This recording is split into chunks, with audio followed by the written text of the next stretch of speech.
Assalamualaikum. Welcome to our JNJ Academy YouTube channel. I am Zishan and today we are going to learn about class 12th mathematics. तो आज हम लोग class 12th mathematics start करने वाले हैं जिसमें first chapter है हमारा रिलेशंस एंड फंक्शंस। जो ये 2025 में जो एग्ज़ाम देने वाले हैं उनके लिए बहुत ज़्यादा इंपॉर्टेंट है। कोई भी बोर्ड आपका है, कोई फ़र्क नहीं पड़ता है, CBSE board, Bihar board, ICSE board, कोई भी बोर्ड है। अगर आपके सिलेबस में रिलेशंस एंड फंक्शंस है तो आप यहाँ से ये वीडियोस देख लो। एक वीडियोस में मैं कोशिश करूँगा ये चैप्टर्स पूरा पढ़ा दूँ विद क्वेश्चंस। उसके बाद अलग से फिर क्वेश्चंस प्रैक्टिस, PYQs, ये सब 1 by 1 आ जाएगा। तो आप शेयर ज़्यादा से ज़्यादा कर दो, सब्सक्राइब कर दिया करो, थम्स अप ज़रूर कर दिया करो।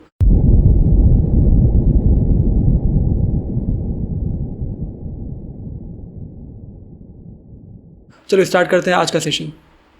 रिलेशंस एंड फंक्शंस, ये आपके अलजेब्रा पार्ट में आता है। What is sets? तो रिलेशंस एंड फंक्शंस स्टार्ट करने से पहले अपन सेट्स को समझ लेते हैं, क्योंकि ये यहाँ पे वैसे बच्चे भी आए होंगे जिनको सेट्स के बारे में शायद कुछ ना पता हो। तो पहले सेट्स के बारे में सारी बातें कर लेते हैं, उसके बाद नेक्स्ट प्रोसीड करेंगे अपन, ठीक है ना। देखो बेसिक से, कोई भी बोर्ड है आपका फ़र्क नहीं पड़ता है, बस वीडियो के स्टार्टिंग से एंड तक देख लो। A set is a collection of distinct objects or elements considered as a single entity. The objects or elements of a set can be anything, numbers, letters, symbols or even other sets. यानी कह ये रहा है कि sets क्या होता है। Sets जो होता है वो कलेक्शंस ऑफ डिस्टिंक्ट ऑब्जेक्ट्स होता है, यानी कि सेट्स में जो आपका है रिपीटेशन अलाउ नहीं है, पहली बात। दूसरी बात यह है कि आपको सेट्स जो है, जैसे यहाँ पे सेट्स जो होता है वो अनऑर्डर्ड होता है, यानी कि ऑर्डर्ड मैटर नहीं करता है, ठीक है। लेट्स सपोज सेट्स के बारे में अगर अपन बात करें तो सेट्स को कैपिटल लेटर से शो किया जाता है। सेट्स A इक्वल्स टू, ठीक है, 1 2 3 4 5, फर्स्ट 5 नेचुरल नंबर हमने ले लिया है, ये सेट्स। तो सेट्स को पहली बात कैपिटल लेटर से हम लोग दिखाते हैं। इक्वल के राइट साइड में करली ब्रेसेस लगाना है, करली ब्रेसेस के अंदर हमें एलिमेंट्स को लिखना है। ये जो 1 2 3 4 5 है ये मेंबर्स कहलाता है या फिर आपका एलिमेंट्स कहलाता है विथ कॉमा सेपरेटर। इसको कॉमा सेपरेटर हमें करना पड़ता है। तो ये जो पार्ट होता है ना, इसको सेट्स बोलते हैं। सिंपल सा अगर लेमन लैंग्वेज में बोले तो यही आपका सेट्स होता है। ये सेट्स जो है कैसा सेट्स है, 5 नेचुरल नंबर कंटेंट किए हुआ है ये सेट हमारा, ठीक है ना। बस सिंपल सा। यहाँ पे दूसरा सेट आप ले सकते थे। Let suppose B equals to A E I O U। तो ये हमारा, ये भी क्या सेट्स है क्या? हाँ, ये भी सेट्स है, ठीक है। सेट को कैपिटल लेटर से हम लोग दिखाते हैं, ये भी सेट्स है, पर कैसा है, जो वोवेल्स को क्या किया हुआ है, कंटेन किया हुआ है। तो कोई लेटर आ सकता है या कोई आपका नंबर आ सकता है या फिर कोई भी सेट्स के अंदर सेट्स भी आ सकता है, ठीक है ना। सेट्स के अंदर सेट्स भी आ सकता है इस तरीके से। लेट सपोज हमने लिया C सेट्स, और सेट्स के अंदर क्या है, सेट्स के अंदर सेट्स भी आ सकता है लाइक 1 2, ठीक है, 2 एंड सो ऑन। तो ये क्या है, सेट्स के अंदर सेट्स है। तो ये सारी चीज़ें हो सकती हैं। हमें बेसिक सा चीज़ें आपको पता होना चाहिए ताकि आगे जो प्रोसीड करेंगे रिलेशंस एंड फंक्शंस में वहाँ आपको दिक्कत ना हो। Elements of a sets, elements क्या है, जो करली ब्रेसेस के अंदर जो कॉमा सेपरेटेड आप जो चीज़ भी लिख रहे हो ना, वही एंटिटी क्या कहलाता है, आपका एलिमेंट्स कहलाता है। सिंपल सा अगर लेमन लैंग्वेज में बात करें तो, ठीक है। तो अगर बात करें जैसे वोवेल का अगर सेट्स बनाए अपन तो A E I O U, तो ये क्या हमारा सेट्स हो गया, ठीक है ना। जो कितना एलिमेंट कंटेंट किया हुआ अपने अंदर, 5 एलिमेंट्स को अपने अंदर कंटेंट किया हुआ है। तो अगर आपसे कभी पूछा जाए, ठीक है ना, कि बेटा नंबर ऑफ़ एलिमेंट्स बता दो थोड़ा, ठीक है ना, कैसे बताओगे आप नंबर ऑफ़ एलिमेंट्स? तो नंबर ऑफ़ एलिमेंट्स देखो, नंबर ऑफ़ एलिमेंट्स के लिए n, और जो भी सेट्स आपको लेना है V। तो V ये बता रहा है कि V सेट्स का नाम है, और उसमें n ये बता रहा है कि नंबर ऑफ़ एलिमेंट्स इस सेट का बताना है। तो V सेट हो गया, n यहाँ पे नंबर ऑफ़ एलिमेंट्स इस सेट में कितने हो गए, तो कितने हो गए 5। तो ये हमारा NV का मतलब हो गया 5, राइट। तो इस तरीके से आप आसानी से एलिमेंट्स बता सकते हो, जिसको कार्डिनलिटी भी बोलते हैं। खैर फिलहाल इतना समझ लो कि NV का मतलब नंबर ऑफ़ एलिमेंट्स हो गया, ठीक है। तो एलिमेंट्स ऑफ अ सेट का मतलब समझ में आ गया ना कि ये A क्या है, एलिमेंट है, E क्या है, एलिमेंट है, I क्या है, एलिमेंट है, O क्या है, एलिमेंट है, U क्या है, एलिमेंट है, किसका, V का। सेट्स V का एलिमेंट है ये, ओके। अब यहाँ पे कुछ चीज़ें समझ लो, जैसे यहाँ पे X है, X यहाँ पे कोई भी एलिमेंट हो सकता है सेट्स के अंदर, और ये सेट A से क्या कर रहा है, बिलोंग कर रहा है। तो X belongs to set A को कैसे लिखेंगे अपन, ऐसे करके, शॉर्ट्स में हम ऐसे लिखते हैं शॉर्ट में, ठीक है ना। X बिलोंग्स टू A और X does not belong to set A, इसको कैसे लिखते हैं, बस क्रॉस लगा दो। जैसे बचपन में देखे ना, इक्वल टू को ऐसे लिखते हैं, नॉट इक्वल टू को ऐसे लिखते हैं, सिमिलरली बिलोंग्स को ऐसे लिखते हैं, नॉट बिलोंग्स को क्रॉस लगा देंगे तो ये नॉट बिलोंग्स हो जाएगा, ठीक है ना, सिंपल सा बात है। ये एक्स क्या है, एक्स आपका कुछ भी हो सकता है यहाँ पे जो कि एलिमेंट्स को शो कर रहा है। इन जनरल याद है ना 1 2 3 4 इन जनरल में इसको एक्स मान लेते थे। सिमिलरली वही चीज़ है, एक्स का जो एलिमेंट है उसको अपन एक्स मान रहे हैं, यानी कि जो किसी भी सेट का जो एलिमेंट है उसको अपन एक्स मान रहे हैं।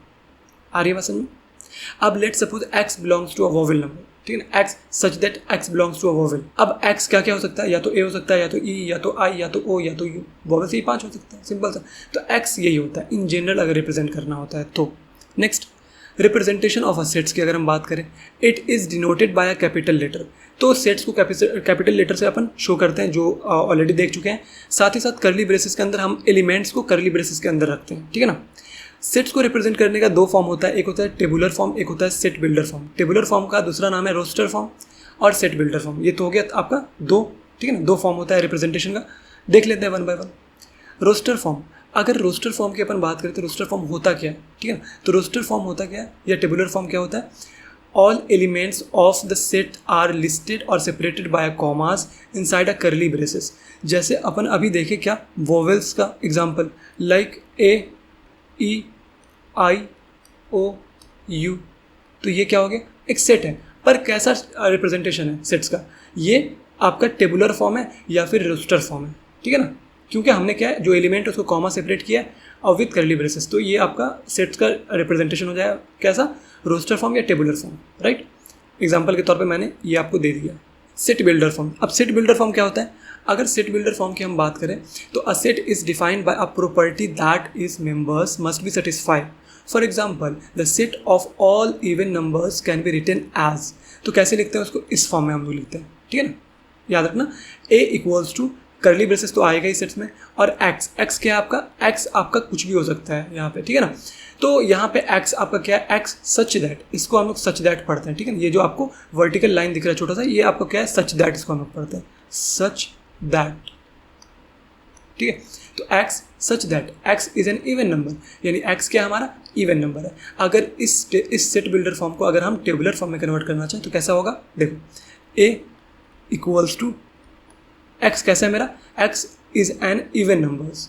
तो x क्या है मेरा इवन नंबर, तो इवन नंबर सबसे छोटा कौन है, 2, then 4, then 6, then 8 and so on. तो ये हमारा हो जाएगा इस तरीके का रिप्रेजेंटेशन। अब एक बात याद रखना, एनसीईआरटी जब भी आप यानी बोर्ड का बुक्स पढ़े होगे ना कुछ, तो बुक होगा ना आपका एनसीईआरटी, तो उसमें देखे होगे अक्सर आप मैथ में खास करके कि ये 3 डॉट दिया होता है, अक्सर आपने देखा होगा हर जगह पर, ये 3 डॉट। तो इस 3 डॉट का मतलब होता है सो ऑन। क्या होता है, सो ऑन, यानी कि आगे भी ये चीज़ें चल रही हैं। तो इवन नंबर है 2, हाँ 4, हाँ 6, हाँ 8, हाँ ये सब इवन नंबर, हाँ तो अगला जो नंबर हो वो भी क्या होगा, इवन नंबर। तो 8 का नेक्स्ट इवन नंबर कौन सा होता है, 10, उसका नेक्स्ट 12, उसका next 14 and so on. So on का मतलब बस इतना होता है। आ रही है समझ में, हर छोटे छोटे पॉइंट समझा रहा हूँ, समझ में आ रहा है तो यार आप ज़रूर शेयर करना और थोड़ा पेशेंस रखना, स्टार्टिंग से एंड तक वीडियो को हमेशा देखा करो। नेक्स्ट ये तो हो गया set builder form. And next है हमारा इम्पर्टी सेट्स। अब ये इम्पर्टी सेट कह लो या फिर नल सेट कह लो, नाम से ही समझ में आ रहा है, नल मतलब कुछ भी एलिमेंट नहीं होगा इसके अंदर, इम्पर्टी होगा। तो जो सेट है मेरा like N equals to null set. अब नल सेट का मतलब क्या होता है, सिंपल सा कि वो नल होगा। अब नल को हम ऐसे भी दिखाते हैं या फिर फाई से भी हम दिखा देते हैं, कुछ नहीं देना है तो फाई, तो दोनों को रिप्रेजेंट किया जा सकता है नल से। आ रही बात समझ में, सिंपल सा। नल मतलब कि वैसा सेट जिसके अंदर कोई एलिमेंट कंटेंट नहीं होगा। अब जैसे एग्जांपल में दिया the set of prime numbers between 4 and 6, 4 and 6 के बीच प्राइम नंबर है 5, हाँ है। तो ये एग्जांपल एक्चुअली में रॉन्ग है, तो यहाँ पे मैं कर दे रहा हूँ लेट सपोज 7 to 11। तो क्या है, the set of prime numbers between 7 and 11 is an इम्पर्टी। तो यहाँ पे इम्पर्टी सेट क्यों कहा जा रहा है इसको, क्योंकि 7 और 11 के बीच में प्राइम नंबर आ रहा है क्या, 7 के बाद 8 आ रहा है, 8 के बाद 9 आ रहा है, ठीक है ना। ये भी कंपोजिट है, 8 भी कंपोजिट है, 9 भी कंपोजिट है, 10 भी कंपोजिट है। तो इन जो 2 नंबर है 7 और 11, इसके दरमियान में कोई भी नंबर ऐसा नहीं है जो प्राइम है। सो यहाँ पे ये जो सेट बनेगा इसका सेट, वो कैसा बनेगा, वो बनेगा इम्पर्टी सेट या फिर नल सेट बनेगा, ठीक है। नेक्स्ट है हमारा फाइनाइट सेट। फाइनाइट सेट नाम से ही समझ में आ रहा है कि फाइनाइट नंबर ऑफ एलिमेंट्स होना चाहिए, यानी कि फाइनाइट सेट के अंदर क्या होता है, लिमिटेड नंबर ऑफ एलिमेंट्स होना चाहिए। जैसे वोवेल का हमने एग्जांपल देखा, जैसे फर्स्ट 5 नेचुरल नंबर का एलिमेंट, फर्स्ट 5 नेचुरल नंबर का एग्जांपल देखा सेट के फॉर्मेट में। तो यानी ये सब क्या है, हमारा सो ऑन वाला केस नहीं आ रहा। अगर सो ऑन वाला केस आएगा तो वो इनफाइनाइट सेट हो जाएगा। जैसे फॉर एग्जांपल अगर मैं बात करूँ वोवेल की, तो वोवेल में अगर बात करें तो 5 एलिमेंट में ख़त्म है, ए ई आई ओ यू। तो ये क्या हो गया, ये हमारा फाइनाइट सेट हो गया।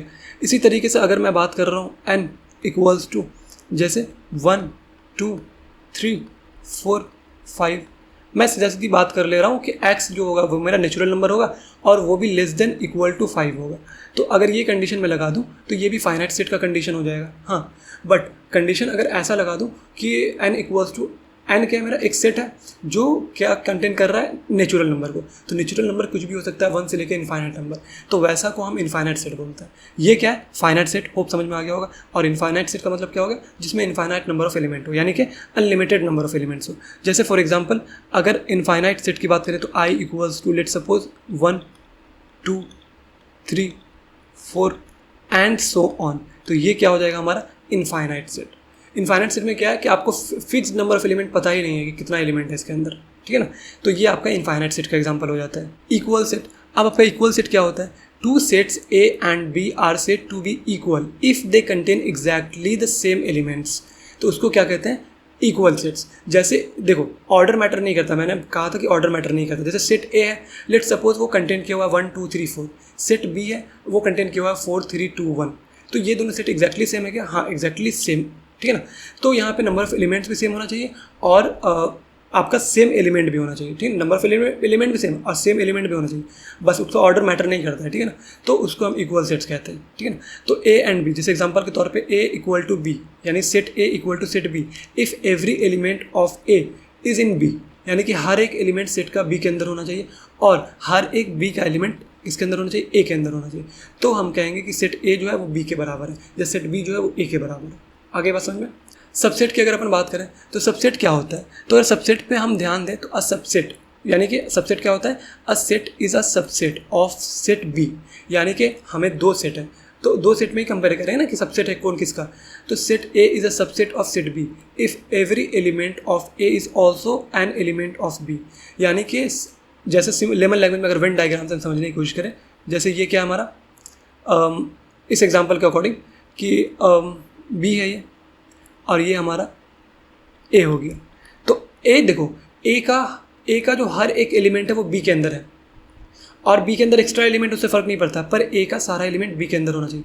तो उसको हम कहेंगे कि बी ए जो है वो क्या है, सबसेट है किसका, बी का। आ रही बात समझ। इसको ऐसे भी दिखा सकते हैं, बी इज़ अ, यानी कि क्या है, B is a super set of A, या फिर हम ये कह सकते हैं कि A is a subset of B. तो ऐसे दिखाओ या ऐसे दिखाओ, जनरली पहला वाले को प्रेफरेंस दिया जाता है, ठीक है। नेक्स्ट है हमारा प्रॉपर सबसेट। अब प्रॉपर सबसेट क्या होता है, a set A is a proper subset of B if A is a subset of B, ठीक है ना। ए जो है वो सबसेट बी का होगा and A does not equals to B, यानी कि जो सेट ए है सेट बी के बराबर नहीं होना चाहिए, पर ए जो है वो सबसेट होना चाहिए बी का, ठीक है ना। तब वहाँ पे हम उसको कहेंगे कि जो सेट यहाँ पे बोला set A is a proper subset of B, तो ए जो होगा वो प्रॉपर सबसेट होगा किसका, बी का। सिंपल सा अगर बात करें तो ये बोल रहा है कि A contains some but not all elements of B, यानी कि ए जो कंटेन करेगा वो सम, पर बी का सारा एलिमेंट कंटेन नहीं करना चाहिए। तो सिंपल सा एग्जांपल है यार प्रॉपर सबसेट का, क्या कि जो एग्जांपल पीछे दिया था वेन डायग्राम से एकदम एग्जैक्टली वही एग्जांपल आ जाएगा, ठीक है। ये हमारा क्या आ जाएगा, बी, ये हमारा क्या आ जाएगा, ए, ठीक है। तो ए जो होगा वो क्या होगा, यहाँ पे ये बोल रहा है कि A contains some but not all elements of B, यानी ए जो है वो कुछ एलिमेंट क्या कंटेन करेगा, बी का, पर सारा नहीं होना चाहिए, ठीक है ना। तो ये केस मेरा क्या हो जाता है, कि प्रॉपर सबसेट का केस हो जाता है। वैसे एग्जांपल से ज़्यादा अच्छे समझ में आया, फिलहाल यहाँ पे बस इतना समझ लो सफिशिएंट है। अब यूनिवर्सल सेट क्या होता है, यूनिवर्सल सेट की बात करें, जैसे फॉर एग्जांपल मैं नेचुरल नंबर की बात कर दे रहा हूँ तो वो यूनिवर्सल सेट में आ जाएगा, जैसे वेन डायग्राम से मैं समझा ही दे रहा हूँ, ठीक है। तो वेन डायग्राम क्या है, पहले तो ये समझ लो, वेन डायग्राम जो है सिंपल सा एक रेक्टेंगुलर फॉर्म है। तो ये रेक्टेंगुलर फॉर्म ले लिया जिसमें शेप्स का इस्तेमाल करते हैं, जैसे सर्कुलर शेप का जनरली इस्तेमाल करते हैं। तो जैसे ये हमारा ए सेट हो गया, ये हमारा बी सेट हो गया, ठीक है, ये ए ये बी और ये हो गया हमारा कॉमन पार्ट, इसको कॉमन पार्ट बोलते हैं, ठीक है ना। तो जनरली इस सारे पार्ट को देखो ध्यान से, इस सारे पार्ट को यहाँ पे जो मैंने शेड कर रहा हूँ, शेडेड रीजन जो है ये पूरा, तो जो भी है ये वाला पार्ट, ये कॉमन पार्ट, ये वाला पार्ट, सब मिला के ये क्या कहलाता है, ए यूनियन बी कहलाता है। और सिर्फ ये कॉमन वाला पार्ट जो होता है उसको ए इंटरसेक्शन बी बोलते हैं, ए इंटरसेक्शन बी बोलते हैं, ठीक है। आ रही बात समझ। इसी तरीके से सिर्फ ये रीजन अगर मैं बात करूँ, जैसे ये वाला रीजन, सिर्फ ये वाला रीजन, सिर्फ ये वाला रीजन, तो देखो ध्यान से कि मैंने क्या किया, यहाँ पे ए में से घटा दिया है बी को, यानी कि ए के अंदर बी का कोई भी पोर्शन नहीं होना चाहिए, तो इसको ए माइनस बी बोलते हैं। सिमिलरली इसको हम क्या बोलेंगे, सिर्फ ये वाले पोर्शन को, सिर्फ ये जो मून बन रहा है, ठीक है ना, ये वाले पोर्शन को क्या कहेंगे, बी माइनस ए, यानी बी में से ए को सब हटा दो, सिंपल। आगे बात समझो, तो A union B, A intersection B, A minus B, B minus A, ये सब हो गया। अच्छा, अब यहाँ पे बात समझ लो ध्यान से। अब ये जो है, ये वाला पोर्शन छोड़ के, जो ए बी वाला पोर्शन है, ए यूनियन बी का पोर्शन छोड़ के, तो यहाँ पे जो भी एलिमेंट कंटेन करेगा, ठीक है, इस सर्किल के बाहर, तो ये कहलाएगा यू। तो यूनिवर्सल सेट के अंदर क्या होता है, सारे एलिमेंट कंटेन होते हैं। यूनिवर्सल सेट के अंदर जो ए यूनियन बी में है, जो कॉमन पार्ट है, जो ए माइनस बी है, जो बी माइनस ए है, जो आपका ये टोटल पार्ट यूनिवर्सल सेट में आता है। अब यूनिवर्सल सेट का ही कुछ पोर्शन जो होता है, जो ए होता है, कुछ पोर्शन बी होता है, कुछ पोर्शन दोनों होता है, एंड सो ऑन, इस तरीके का होता है।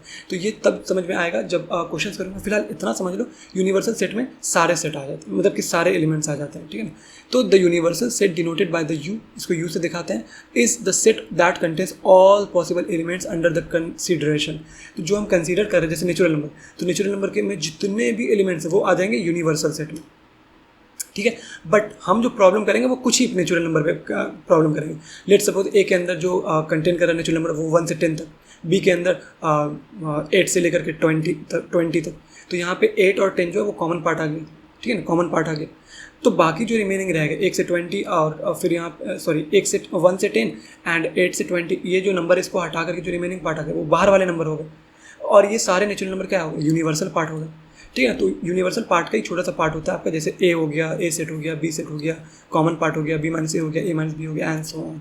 तो ऑल पॉसिबल जो हम कंसीडर कर रहे हैं उसका ऑल पॉसिबल एलिमेंट्स जो होता है वो हमारा क्या कहलाता है, यूनिवर्सल सेट कहलाता है। नेक्स्ट है हमारा पावर सेट। अब पावर सेट की अगर हम बात करें, the power set of a set A is the set of all subsets of A including the इम्पर्टी sets and it self. यानी कि कहने का मतलब है, ये भाई साहब क्या बोलना चाह रहे हैं, ध्यान से देखो। लेट सपोज एक सेट मैं ले रहा हूँ, ए इक्वल्स टू 1 2 एंड 3, ये हो गया। अब इसके सारे सबसेट्स बना लो आप, तो इसके सारे सबसेट्स क्या होंगे, तो सब सेट्स क्या होंगे आपके, क्या क्या इसके सबसेट्स बन सकते हैं, जैसे 1 बन सकता है, हाँ, 2 बन सकता है, हाँ, 3 बन सकता है, हाँ, फिर 1, 2 बन सकता है, हाँ, ऑर्डर मैटर नहीं करता है, फिर 2, 3 बन सकता है, हाँ, फिर 1, 3 बन सकता है, हाँ, हो गया ये। और हमें प्रॉपर पावर सेट में क्या करना होता है, हमें इंक्लूड करना होता है 5 को भी, तो यहाँ पे 5 भी आ जाएगा, और यहाँ पे फिर इट सेल्फ जो सेट ए है वो भी आ जाएगा। तो सेट ए क्या है, 1 2 एंड 3। अब इसको भी सेट्स बनाना है, तो सेट्स के लिए कर्ली ब्रेसेस लगाता है, तो ये जो सेट्स हैं, ठीक है ना, तो ये सेट्स क्या कहलाता है, हमारे पावर सेट कहलाता है, ठीक है, पावर सेट। समझ में आ गया। पावर सेट को जनरली लेट सपोज सेट ए का मैंने पावर सेट बनाया है ना, तो इसको पी ऑफ ए से भी दिखाते हैं, ठीक है ना, पी ऑफ ए। तो यही हमारा पावर सेट है। और पावर सेट में एलिमेंट कितने हैं, तो सिंपल सा काउंट कर लो, 1 2 3 4 5 6 7 8।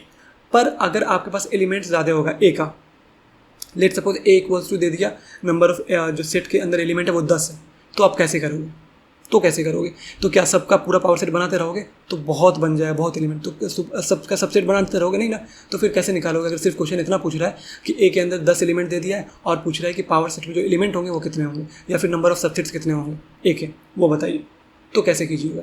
तो उस क्वेश्चन को करने का बड़ा सिंपल सा तरीका होता है, आपको एक फॉर्मूला छोटा सा याद रखना होगा, क्या, 2 की पावर n। ए के अंदर जितने एलिमेंट्स होते हैं, ठीक है ना, तो एलिमेंट्स यहाँ पे कितने हैं, 3, तो 2 की पावर 3 यहाँ पे कितने हो जाएंगे, 8। और 8 जो है यही आपका नंबर ऑफ सबसेट्स कह लो, या फिर number of elements in power set कह लो, यही हमारा आंसर है, काउंट कर लो, है ना, यही आंसर।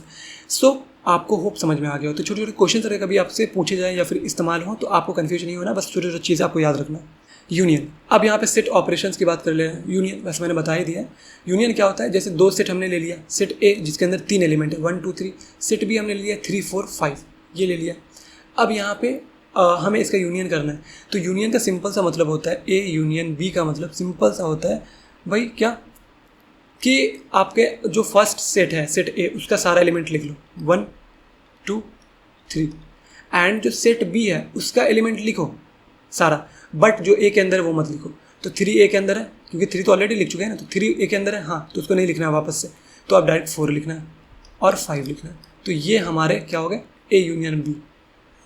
आगे बस हम क्लियर हो गया बात। तो यही हो गया हमारा। अब यहाँ पे ये भी चीज़ हमें देख सकते हैं यहाँ पे कि एक फार्मूला यहाँ पे याद रखना, ठीक है ना, number of element of A union B equals to number of elements in A plus number of elements in B minus number of elements in A minus B.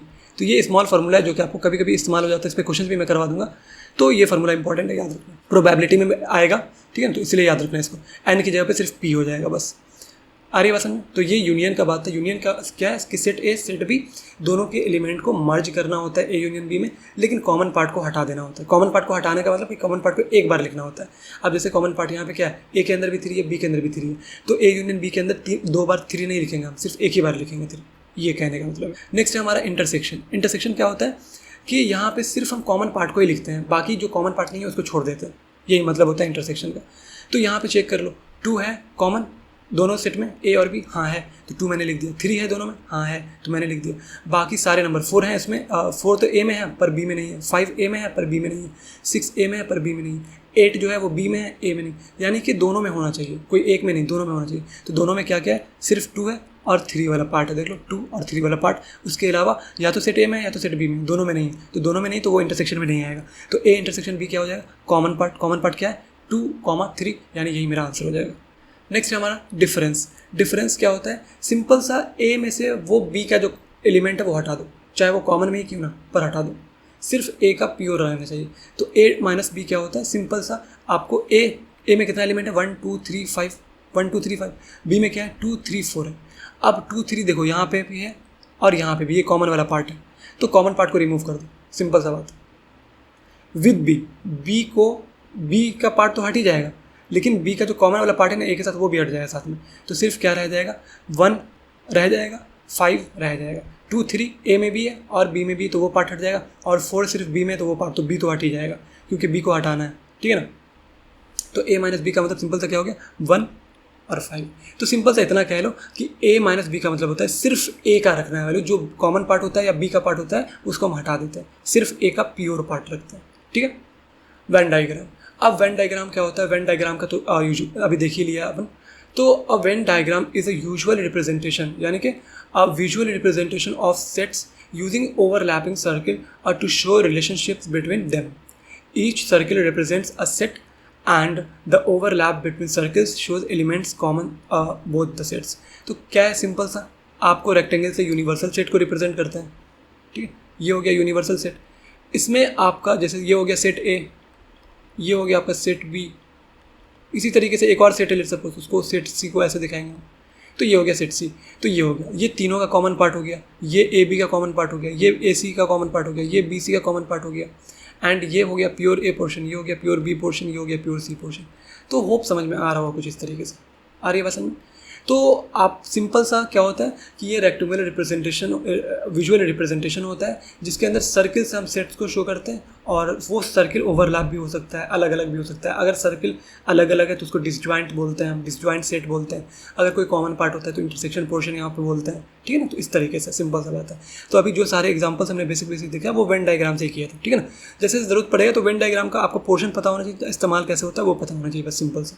यहाँ पे क्या बोल रहा है, इन अ स्कूल, ठीक है ना, एक स्कूल है, एक स्कूल में क्या 12 प्लेयर्स लाइक बॉलिंग, तो जिसमें से 12 प्लेयर्स, एक स्कूल है जिसमें से 12 प्लेयर्स क्या है, बॉलिंग पसंद कर रहे हैं। 15 लाइक बैटिंग, 15 प्लेयर क्या है जो बैटिंग पसंद कर रहे हैं। एंड 5 लाइक बोथ्स, उनमें से 5 जो है जो दोनों को लाइक कर रहे हैं, ठीक है ना। तो स्कूल में क्या है, कुछ बंदे होंगे, कुछ प्लेयर्स होंगे, ठीक है ना। उनमें से जो 12 प्लेयर्स हैं यानी 12 लोग जो है वो बॉलिंग को पसंद कर रहे हैं, बैटिंग को 15 लोग पसंद कर रहे हैं और दोनों को 5 लोग पसंद कर रहे हैं। Then how many players like either bowling और बैटिंग, ठीक है। तो कितने प्लेयर्स ऐसे हैं जो या तो बॉलिंग को पसंद कर रहे हैं या तो बैटिंग को पसंद कर रहे हैं। और तो यहाँ पे क्या है, और लग गया। तो और का मतलब सिंपल सा यूनियन होता है, एंड का मतलब सिंपल सा इंटरसेक्शन होता है। तो आप इसको यही समझ लो, मैं बता दे रहा हूँ। और का मतलब सिंपल सा क्या होता है, यूनियन, और एंड का मतलब सिंपल सा क्या होता है, इंटरसेक्शन, ठीक है। आ रही बात समझ? तो बड़ा छोटा सा पॉइंट है, बस इसको समझ लो। अब यहाँ पे देख लो, यहाँ पे बोल रहा है 12 प्लेयर्स लाइक बॉलिंग, यानी pure bowling, 12 player pure bowling चाहते हैं, यानी बॉलिंग पसंद करते हैं। तो यहाँ पे इसको मैं बोल दे रहा हूँ B, N of B. B मतलब बॉलिंग, यानी कि 12 प्लेयर मतलब कि N of B, number of जो बॉलिंग का सेट है वो कितने लोग पसंद कर रहे हैं, 12 लोग, जो कि क्या हो जाएंगे 12 हो जाएगा, ठीक है ना। इसी तरीके से 15 लाइक अ बैटिंग, 15 जो लोग हैं वो क्या कर रहे हैं, बैटिंग पसंद कर रहे हैं। तो बैटिंग को बी से, बॉलिंग को बी से, तो बैटिंग को बैट कर दे रहा हूँ, ठीक है ना। तो यहाँ पे क्या है, N of bat equals to 15 like, and 5 like both, उनमें से 5 ऐसे हैं जो दोनों को, यानी बैटिंग बॉलिंग दोनों को पसंद कर रहे हैं। तो इसका मतलब हो गया इंटरसेक्शन वाला पोर्शन, ठीक है, जो दोनों को पसंद कर रहा है। तो एन ऑफ इंटरसेक्शन, तो N of intersection of bowling and batting, ये दोनों को पसंद कर रहा है। तो ये कितने हैं, 5। आपके पास इंटरसेक्शन पता है, आपके पास एक एक करके सेपरेटली पता है, देन यूनियन आराम से निकाल सकते हैं। तो यहाँ पे सिंपल सा क्या पूछ रहा है, फाइंड यूनियन। तो यानी कि आपको N of A union B, यानी कि बी यूनियन बैट, आपको सिंपल सा B union bat, B union bat find करना है। तो इसका फॉर्मूला क्या था, N of B plus N of bat minus intersection portion, तो बी का इंटरसेक्शन विद बैट, ये हो जाएगा। तो सारे वैल्यूज आपको पता है, एन ऑफ बी पता है 12 प्लस एन ऑफ बैट पता है और 15 माइनस एन ऑफ और बोथ इंटरसेक्शन वाला पोर्शन पता है 5। सो यहाँ पे क्या हो जाएगा, 12 प्लस 10 एंड देन यहाँ पे 22 हमारा आंसर हो जाएगा, जो क्या कर रहे हैं और यानी कि ए बी यूनियन बैट का, यानी कि बॉलिंग यूनियन बैटिंग, यानी दोनों में से कोई एक, ठीक है ना, आइदर बॉलिंग या फिर और बैटिंग। तो ए यूनियन बी यहाँ पे आ गया। सिमिलरली बी यूनियन बैट उसी मेथड से मैंने लाया। तो यहाँ पे 22 ऐसे हैं जो बोथ, ठीक है ना, यानी कि बोथ का मतलब हो गया कि आइदर बॉलिंग और बैटिंग, ठीक है ना, सिंपल सा। इसी को अगर वेन डायग्राम से समझोगे तो नॉर्मल सा तरीका है वेन डायग्राम से, बता ही दे रहा हूँ। देखो वेन डायग्राम में क्या करना होता है, कुछ नहीं, आपके पास क्या है, एक आपके पास बी है, बी पोर्शन है। तो बी पोर्शन है, बी में कितने प्लेयर हैं, यानी बॉलिंग में 12। उसी तरीके से इंटरसेक्शन पोर्शन भी है, तो इंटरसेक्शन वाला पार्ट हमें देना होगा। एंड बैट में कितने, यानी बैटिंग में 15। उसी तरह से कॉमन पार्ट कितने होगा, कॉमन पार्ट हो गया 12। कॉमन पार्ट कितना हो गया, सॉरी 5। कॉमन पार्ट कितने हो गए, जो बॉलिंग भी पसंद कर रहा है बैटिंग, तो ये हो गया 5। अब ध्यान से देखिए, यहाँ पे मैं कलर चेंज कर रहा हूँ थोड़ा। जो ये वाले पोर्शन, अभी तो ये कॉमन पार्ट भी ले लिया ना यहाँ पे, अब सिर्फ ये वाले पोर्शन कितने होंगे, ये वाले पोर्शन निकाल सकते हो, हाँ निकाल सकते हैं। कितना, ये बी पूरा कितना था 12, 5 माइनस कर दो कॉमन पार्ट, तो बचा कितना, 5 माइनस कर दो 7, राइट। उसी तरीके से ये वाला पार्ट निकालोगे तो ये कितना आएगा, सिर्फ ये वाला पार्ट, तो ये वाला पार्ट आ जाएगा हमारे पास कितना, 15 माइनस 5 दैट इज 10, राइट। और इंटरसेक्शन वाला पार्ट हमें पता है वो कितना है, 5 है। ए यूनियन बी क्या होता है, ए यूनियन बी क्या होता है, कुछ भी नहीं, सिंपल सा है, देख लो। Number of elements in A union B, यानी कि बी यूनियन बैट, यानी बॉलिंग बैट इक्वल्स टू क्या हो जाएगा। सिमिलरली कुछ नहीं है, जो प्योर बी का पोर्शन है वो वाला कितने हैं 7, प्लस कॉमन पार्ट कितना है 5, प्लस आपके पास जो प्योर बैट वाला पोर्शन है वो कितना है, कितने एलिमेंट कितने नंबर है स्टूडेंट्स के 10। तो टोटल ऐड कर दो कितना आएगा 12 प्लस 10 इक्वल्स टू 22। क्या ये करेक्ट आंसर, यस करेक्ट है। तो इसका मतलब ये हुआ कि हमने यहाँ पे वेन डायग्राम से वेरीफाई भी कर लिया इसको, ठीक है ना, कि हाँ भाई ये फार्मूला, वैसे भाई ये फार्मूला आया ही है वेन डायग्राम से, और मैंने वेरीफाई भी करके आपको दिखा दिया कि हाँ भाई देख लो, ठीक है ना। तो आपकी मर्जी, आप डायरेक्ट चाहे तो वेन डायग्राम से बहुत बड़े बड़े प्रॉब्लम्स को आप उड़ा सकते हो इजीली। और ये फार्मूला बहुत ज़्यादा इंपॉर्टेंट है, फार्मूला छोड़ना मत कि ए नंबर ऑफ, यही एन की जगह पे पी आ जाता है प्रोबेबिलिटी जब मैं पढ़ाऊंगा तो, सिंपल सा। Let us take an example of two sets A and B where A equals to इतना, बी इक्वल्स टू इतना, these two sets are subset of the universal set, ठीक है ना। एंड यूनिवर्सल सेट हमें दिया हुआ, find ए union B, निकाल नहीं लोगे, क्या मजाक कर रहे हो। यूनिवर्सल सेट दे दिया, उससे कन्फ्यूजन में नहीं जाना है, कन्फ्यूजन में बिल्कुल भी नहीं जाना है। सिंपल सा ए यूनियन बी बोल रहा है, आपको ए पता है बी पता है, आप निकाल लो ए यूनियन बी आराम से। क्या आएगा ए यूनियन बी, तो डायरेक्ट मैं लिख दे रहा हूँ A union B equals to क्या आएगा, ए वाला पार्ट पूरा लिख दो 3 7 9, उसके बाद बी वाला पार्ट वो लिखना है जो ए में अगर होगा तो उसको एक ही बार, एक में तो ऑलरेडी लिख दिया ना, तो बी वाला नहीं लिखेंगे फिर। तो 4 है क्या कहीं पे ए में, नहीं है तो 4 को लिख देंगे हम। 8 है क्या कहीं पे ए में, नहीं है तो 8 को भी लिख देंगे, ठीक है। तो ये हो गया, यानी कि कहने का मतलब डबल रिपीट नहीं करना है नंबर को, ठीक है ना, जो भी एलिमेंट है उसको रिपीट नहीं करना है। तो ये आपका आंसर हो जाए ए यूनियन बी का। यहाँ पे यूनियन क्यों दिया हुआ 1 2 3 4 5 6 7 8 9, वो इसलिए दिया हुआ क्योंकि आपका जो ए यूनियन बी आ रहा है तो उसमें कोई ऐसा एलिमेंट तो नहीं है जो यूनिवर्सल सेट में है ही नहीं, और वैसा एलिमेंट आपका आंसर आ रहा है ए यूनियन बी में, तो ये पॉसिबल नहीं है। आपके यूनिवर्सल सेट में वो सारे एलिमेंट्स होने चाहिए जो आपके ए के अंदर हैं, चाहे बी के अंदर है, चाहे इंटरसेक्शन पार्ट के अंदर है, चाहे ए यूनियन बी के अंदर है, फ़र्क नहीं पड़ता है। लेकिन यूनिवर्सल सेट से बाहर कोई एलिमेंट आ रहा है तो आपका फिर वहाँ पे गलत हो जाएगा, ठीक है ना, ये याद रखना। आ रही बात समझ में। तो फिलहाल अभी के लिए यही आंसर है, क्योंकि ए यूनियन बी के जब ए यूनियन बी निकाला तो हमने यूनिवर्सल सेट से फिर चेक किया तो हाँ सारे एलिमेंट लाई कर रहे हैं यूनिवर्सल सेट में। सो हम कहेंगे ए यूनियन बी का ये आंसर बिल्कुल correct. Next, using Venn diagram find A intersection B, यानी कि X intersection Y given that X equals to इतना एंड वाई इक्वल्स टू इतना। सिंपल सा, क्या मजाक कर रहे हो यार। चलो तो क्या बनाना है आपको, रेक्टेंगल बनाना है। सबसे पहले यूनिवर्सल पार्ट दिया हुआ है तो यू लिखना, वैल्यू लिखना है, नहीं तो फिर डायरेक्ट यू लिख के छोड़ दो, ठीक है ना। तो A intersection B Venn diagram से करना है। एक्स का वैल्यू आपको गिवन है तो एक्स आपका क्या हो जाएगा, ये मेरा एक्स का पोर्शन हो जाएगा, ठीक है ना। तो एक्स में क्या क्या है, 1 है 3 है और 5 है। क्या वो पार्ट आपको इसमें भी दिख रहा है, वाई के अंदर भी दिख रहा है क्या, कोई कॉमन पार्ट नहीं दिख रहा है, common part. So common part नहीं दिख रहा है तो मतलब ये ग्राफ, ये वेन डायग्राम कैसा बनेगा, अलग बनेगा। अलग मतलब कि कोई कॉमन पार्ट नहीं है, अलग बनेगा एकदम। तो अलग बनेगा तो ये हो गया आपका एक्स, ये हो गया आपका वाई। वाई के अंदर क्या है 1 3 एंड 5, ये हो गया। क्या इन दोनों में कोई भी पार्ट कॉमन है, 6 हो जाएगा ना, 2 4 एंड 6, ये हो जाएगा। कोई भी पार्ट कॉमन है, नहीं है कॉमन। तो इसका मतलब इसका जो अपन वेन डायग्राम बनाएंगे तो वो अलग, एक्स अलग बनेगा सर्किल, वाई अलग बनेगा, इन दोनों में कोई भी पार्ट कॉमन नहीं है इसलिए अलग अलग सर्किल बना। तो ये ग्राफ है। अब इसका आंसर क्या है, अगर मान लो कि एक्स इंटरसेक्शन वाई भी बोल रहा है फाइंड करने के लिए, तो एक्स इंटरसेक्शन वाई क्या आ जाएगा मेरा 5। क्यों, क्योंकि कोई पार्ट कॉमन ही नहीं है ना, तो कॉमन नहीं है तो 5 आ जाएगा, ये आंसर हो जाएगा मेरा। Cartesian product. अब कार्टेशियन प्रोडक्ट क्या होता है, the Cartesian product of two sets A and B is defined as the set of all ordered pairs. अब ऑर्डर्ड पेयर सिंपल सा क्या होता है, सिंपल सा देख लो, जैसे एक्स कॉमा वाई, ये अगर ऑर्डर पेयर है तो इसका मतलब है कि 1,2 और 2,1 दोनों एक है क्या, नहीं, अलग है।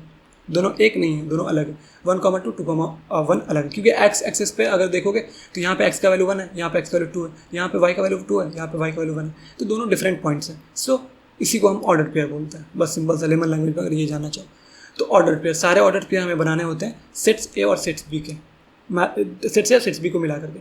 तो पहले हम समझ लेते हैं ऑर्डर पेयर को।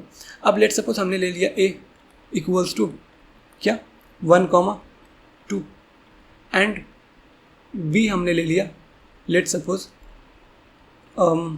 3,4 और हमने क्या निकालना है, ए क्रॉस बी निकालना है, यानी कि कार्टेशियन प्रोडक्ट निकालना है इन दोनों सेट का। तो क्या आएगा, वो भी एक सेट से आया पर कैसा आएगा, कार्टेशियन प्रोडक्ट। तो कुछ नहीं करना, पहले इस एक बार इसको लेना है, एक इसका उठाना है और दोनों को इसको लेना है, ठीक है ना। तो 1 लिया यहाँ से, 3 लेंगे दूसरे सेट से, तो 1,3 एक ऑर्डर पेयर बन जाएगा। हाँ, सिमिलरली फिर कॉमा देना है, फिर पेरेंथेसिस के अंदर क्या देना है, फिर 1 ही रहेगा पहला सेट से, दूसरे सेट से आप 4 ले लो तो यहाँ पे क्या आ जाएगा 1,4। इसी तरीके से कॉमा, फिर यहाँ पे अब ये 1 से दोनों एलिमेंट कंपेयर हो चुका है, ऑर्डर पेयर लिखा चुका है। हाँ, तो अब हम दूसरे पे जाएंगे, तो दूसरे से आप दोनों एलिमेंट का ऑर्डर पेयर लिखेंगे। तो 2 3, तो 2,3, फिर 2,4, तो ये हमारा क्या हो जाएगा, आंसर हो जाएगा क्या, Cartesian product of A and B. आ रही बात समझ। तो इसी को इन जनरल हम कैसे लिखते हैं, इन जनरल मान लेते हैं कि जो ये जो एलिमेंट है, जैसे ये क्या है 1 1 2 2, ये मान लेते हैं ए है, और ये 3 4, ये 3 4 जो ये क्या है मेरा, मान लेते हैं बी।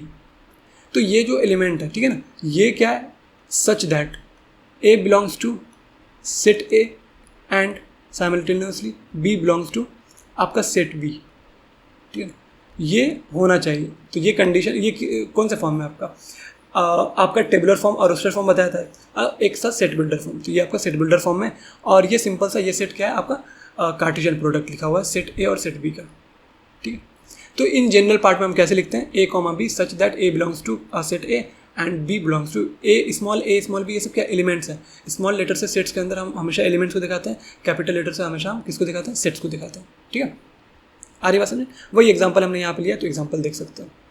नोट्स इतना अच्छे से क्यों बना रहा हूँ, ताकि आप जब पीडीएफ निकालो या फिर मैं जब पीडीएफ दूँ ताकि पढ़ने में बने। दूसरी बात, नोट्स जितना अच्छा रहेगा आप उतने अच्छे से पढ़ोगे, याद करोगे, और जितना अच्छा याद रहेगा उतना अच्छा आपका मैथ्स रहेगा, ठीक है ना। इसीलिए तो रिलेशंस एंड फंक्शंस, अब अपने टॉपिक्स पे आते हैं, main topics. A relation is a set of ordered pairs that shows a relationship between the two sets और मोर, टू और मोर हो सकता है। A function is a special type of relation where each element in a first set called domain is associated with exactly one element in the second set called range। तो कहने का मतलब है यहाँ पे थोड़ा फंक्शंस को भी ले आया है बीच में, रिलेशंस को भी। पहले इतना समझ लो फंक्शंस क्या होता है। फंक्शन सिंपल सा अगर हम बात करेंगे, देखो फंक्शंस की अगर हम बात करें, जैसे यहाँ पे मैंने ले लिया ए बी सी, रिलेशन की पहले बात कर लेते हैं, 1 2 3। तो ए इससे भी रिलेट हो सकता है, इससे भी हो सकता है, और इससे भी हो सकता है। कहने का मतलब है जी फिजिक्स केमिस्ट्री मैथ, यहाँ पे सेट ए में नाम है किसी का, स्टूडेंट का, और सेट बी में आपका सब्जेक्ट है। तो क्या अगर हम ऐसे बात करें कि ये सेट ए जो है, यानी कि जिसमें नाम है, क्या वो एक से ज़्यादा सब्जेक्ट ले सकता है क्या? हाँ ले सकता है। जिशान जो है वो फिजिक्स भी ले सकता है, केमिस्ट्री भी और मैथ्स भी, इस तरह से सब्जेक्ट एक से ज़्यादा सब्जेक्ट चूज़ कर सकते हैं। तो ये आपको ये और पॉसिबिलिटीज़ यहाँ पे इस तरह से बन सकता है। सिमिलरली इसके साथ भी, तो ये आपके क्या कहलाएंगे, ये आपके रिलेशंस कहलाएंगे, ठीक है, सिंपल सी बात है। आ रही बात समझ। पर फंक्शंस क्या कहलाता है, सेट। देखो यहाँ पे फंक्शंस, अच्छा ये बात एक और बात मैं बता दे रहा हूँ। जब फंक्शन में आऊँगा तो यहाँ पे एक और बात बताऊँगा, यहाँ पे थोड़ा सा ओवरव्यू दे दे रहा हूँ। क्या ये मेरा डोमेन कहलाता है, डोमेन, और ये मेरा कोडोमेन कहलाता है, कोडोमेन। बट फंक्शंस की बात कर रहे हैं, फंक्शंस में बात कर रहे हैं। मान लेते हैं कि ये फंक्शंस है, और उसके बाद बात करें डोमेन एंड कोडोमेन में। और कोडोमेन में भी अगर हम बात कर रहे हैं, जो अगर एक पर्टिकुलर इनपुट, जो कि डोमेन क्या है, इनपुट है, इनपुट, तो उस इनपुट के कॉरस्पॉन्डिंग अगर कोई आउटपुट आ रहा है तो वो आउटपुट मेरा क्या कहलाएगा, रेंज भी कहलाएगा। तो यहाँ पर अगर एक एग्जाम्पल अगर हम लें, ठीक है ना, छोटा सा, बस छोटा सा एग्जाम्पल, जैसे मान लेते हैं ये और ये, तो let suppose A B C 1 2 3 4। तो ए इससे रिलेट हो गया, बी इससे रिलेट हो गया, और सी इससे रिलेट हो गया। तो यहाँ पे मेरा डोमेन क्या है, ए बी सी डोमेन हो गया। ये सेट ए है, ये सेट बी है, ये मैपिंग है, मैप, ठीक है ना। तो ये सेट, ये ए बी सी क्या है, ए बी सी मेरा डोमेन हो जाएगा। 1 2 3 4 क्या है, कोडोमेन हो जाएगा। मैं लिख भी दे रहा हूँ, डोमेन क्या हो जाएगा आपका, डोमेन हो जाएगा ए बी सी। फिर कोडोमेन क्या हो जाएगा, कोडोमेन हो जाएगा आपका व्हाट, कोडोमेन हो जाएगा आपका 1 2 3 4।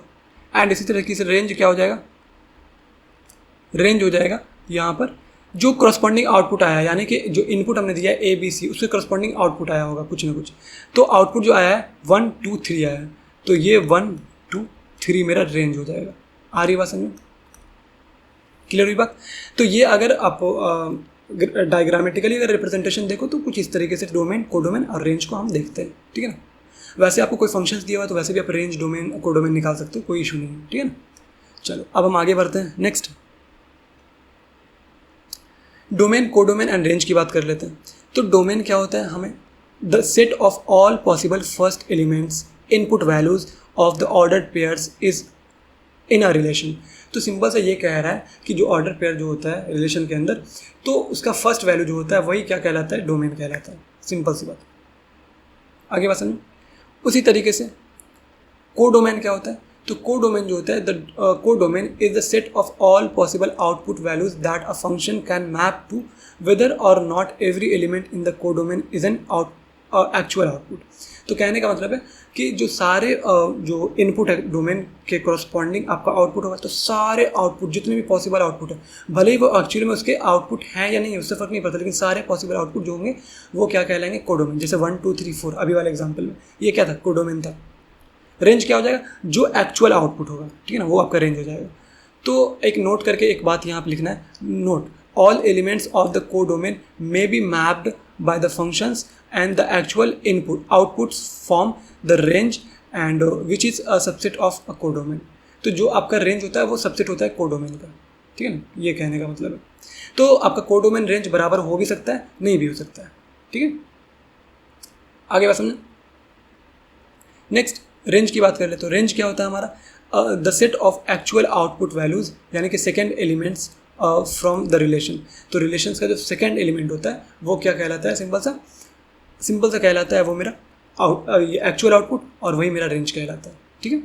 नेक्स्ट, अगर यहाँ पे डोमेन कोडोमेन एंड रेंजेस की बात करें, यहाँ पे देखो एक मैंने सेट ए ले लिया है जिसके अंदर एलिमेंट है ए बी सी डी, ये मैप्ड हो रहा है विद बी से जिसके अंदर एलिमेंट है 2 4 5 6 9, ठीक है।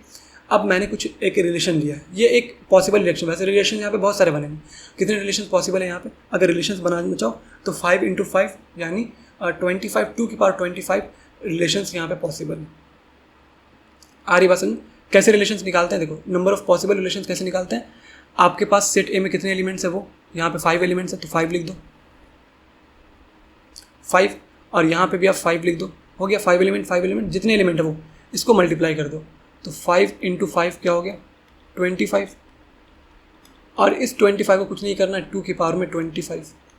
तो ये क्या हमारे पास टोटल पॉसिबिलिटीज़ हैं कि कितने नंबर ऑफ रिलेशंस बन सकते हैं। तो ये ऑल पॉसिबल रिलेशंस जो बनेंगे वो 2 की पावर 25 बनेंगे, इतने बड़े नंबर है।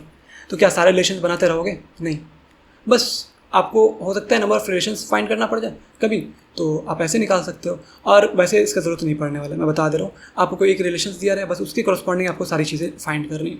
तो जैसे मान लेता हूँ कि एक रिलेशंस ऐसा दिया हुआ है, ठीक है ना, ये मैपिंग सब चीज़ करके दिया हुआ है। उसके बाद क्या है, तो डोमेन आपको फाइंड करना है। तो डोमेन क्या होगा, ए बी सी डी ई, ये हमारा डोमेन हो जाए, यानी सेट ए जो है वो हमारा क्या है, डोमेन है। को डोमेन की बात करेंगे तो बी का सारा एलिमेंट, यानी 2 4 5 6 9 जो भी मैप है या नहीं है, सारा एलिमेंट आ जाएगा।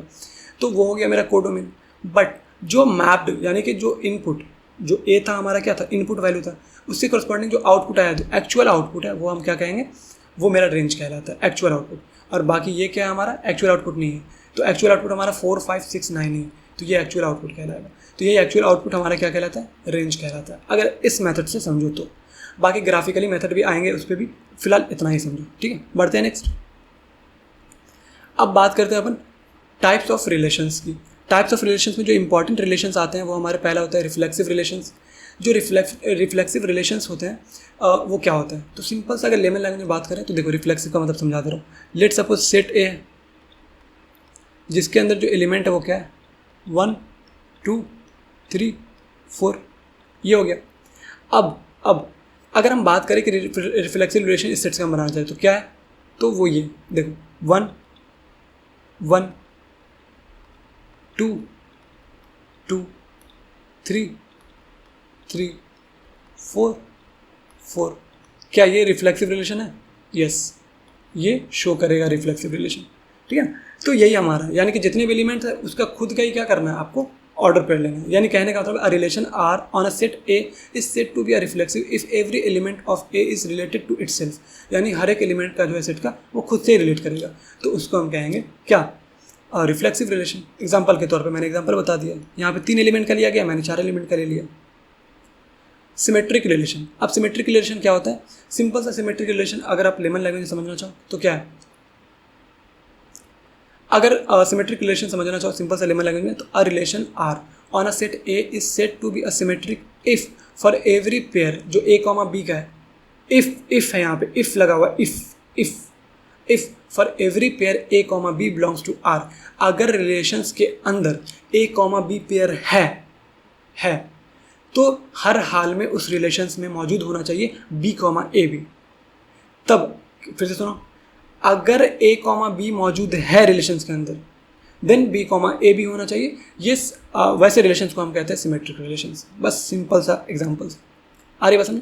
अगर आप लेमन लैंग्वेज में ये बात करना चाहो, जैसे फॉर एग्जांपल 1,1 2,2 1,2,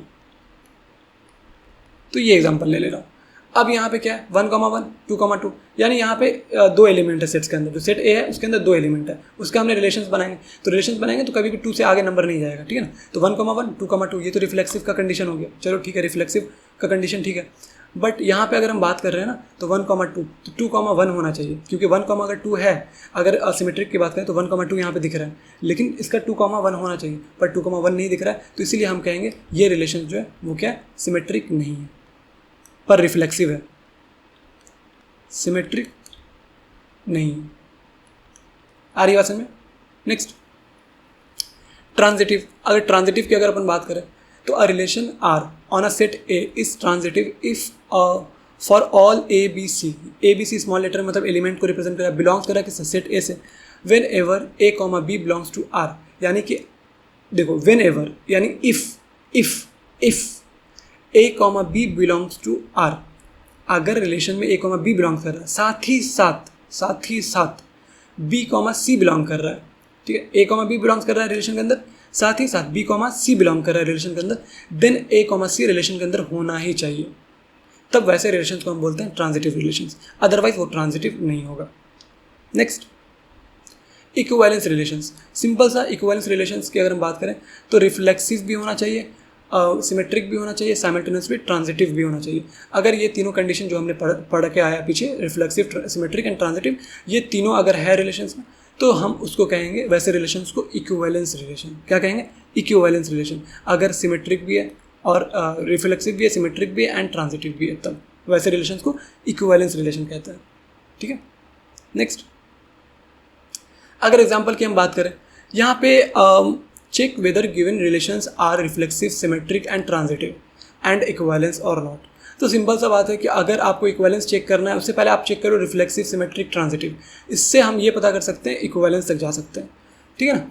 तो आपको रिलेशंस यहाँ पे गिवन है आर इक्वल्स टू, ये रिलेशन गिवन, चेक करना है कि रिफ्लेक्सिव, ट्रांजिटिव और क्या है या इक्विवेलेंस भी है। तो 1,1 2,2 3,3 मतलब कि मैक्सिमम एलिमेंट यहाँ पे 3 है, ठीक है ना। तो ये 1,1 2,2 3,3, तो ये तो आपका रिफ्लेक्सिविटी शो कर रहा है, ठीक है ना।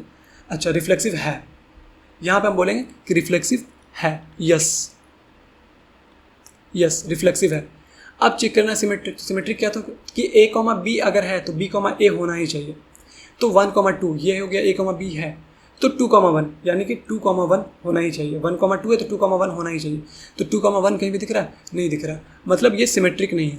और अगर सिमेट्रिक नहीं है तो हम फिर बात ही नहीं करेंगे इक्विवेलेंस पे, ठीक है। इक्विवेलेंस पे बात ही नहीं करेंगे। ट्रांजिटिविटी की बात कर रहे हैं, अगर ए कॉमा बी है और बी कॉमा ए है, फिर से सुनो, ए कॉमा बी है साथ में बी कॉमा सी है, देन सी कॉमा ए कॉमा सी होना चाहिए।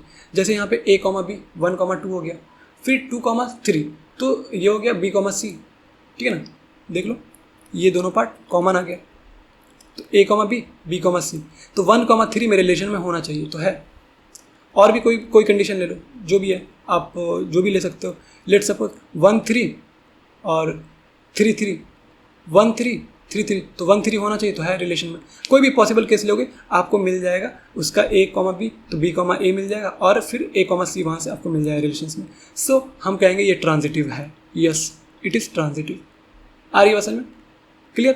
तो ये सिमेट्रिक और इक्विवेलेंस नहीं है, ठीक है ना। कोई भी एक केस अगर रिफ्लेक्सिव, सिमेट्रिक, ट्रांजिटिव में रॉन्ग हो जा रहा है तो इसका मतलब वो इक्विवेलेंस नहीं होगा, क्योंकि इक्विवेलेंस होने के लिए तीनों कंडीशन होना मैंडेटरी है।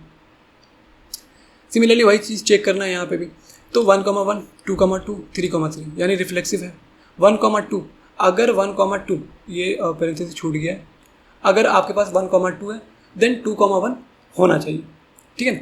तो 2,1 कहीं भी दिख रहा है? नहीं दिख रहा है, तो मतलब ये क्या है, सिमेट्रिक नहीं है, तो मतलब इक्विवेलेंस भी नहीं है, ट्रांजिटिव है। चेक करो अगर 1,1 है, 2,2 है, 3,3 है, साथ ही साथ यहाँ पर अगर हम बात करें 1,2 है एंड साथ ही साथ 2,3 करके कुछ है, तो लेट सपोज अगर 1,2 है यहाँ पे और फिर 2,2 है तो 1,2 ही आ रहा है, तो 1,2 इसी ही मैच कर रहा है और कोई पॉसिबिलिटी नहीं है यहाँ पे। तो यानी कि ये क्या है, ये आपका ट्रांजिटिव है, ठीक है, इसको हम बोलेंगे ट्रांजिटिव है। वीडियो नहीं समझ में आ रहा है दोबारा देख लोगे यहाँ पे का, और उसके बाद भी समझ में नहीं है तो कमेंट सेक्शन में पूछना और टाइम मैं लगा करके बता दूंगा। फिलहाल मुझे लगता है कि समझ में आ गया होगा, ठीक है ना। तो ये क्या है, सिमेट्रिक नहीं है तो इक्विवेलेंस भी नहीं होगा, बट ये आपका रिफ्लेक्सिव है और ट्रांजिटिव है। रिफ्लेक्सिव है और ट्रांजिटिव है।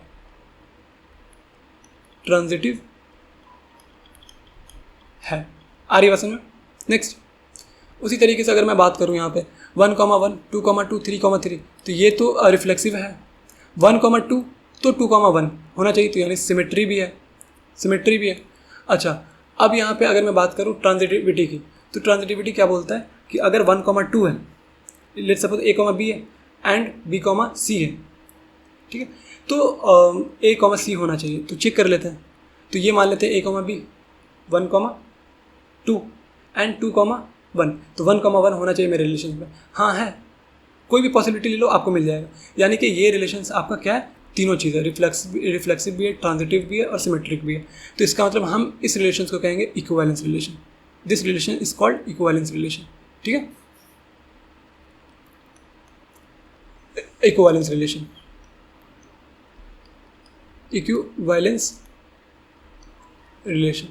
ठीक है। आ रही है समझ में। बढ़ते हैं नेक्स्ट। अब आते हैं फंक्शंस पे। रिलेशंस का पार्ट खत्म हुआ, अब आते हैं फंक्शंस पे। यहाँ पे फंक्शंस में अगर हम बात करें तो a function is defined as a set of ordered pairs. तो ऑर्डर्ड पेयर मतलब समझ में आ गया ना कि आपका जो पॉइंट होता है ना, जो आप कार्टेशियन प्लेन पे पॉइंट दिखाते हो, जैसे 2,4, 4,2 दोनों अलग पॉइंट होता है, तो वही आपका ऑर्डर पेयर होता है। तो सिंपल सा आप यहाँ से समझ रहे हो डेफिनेशन फंक्शंस का क्या है। A function is defined as a set of ordered pairs where each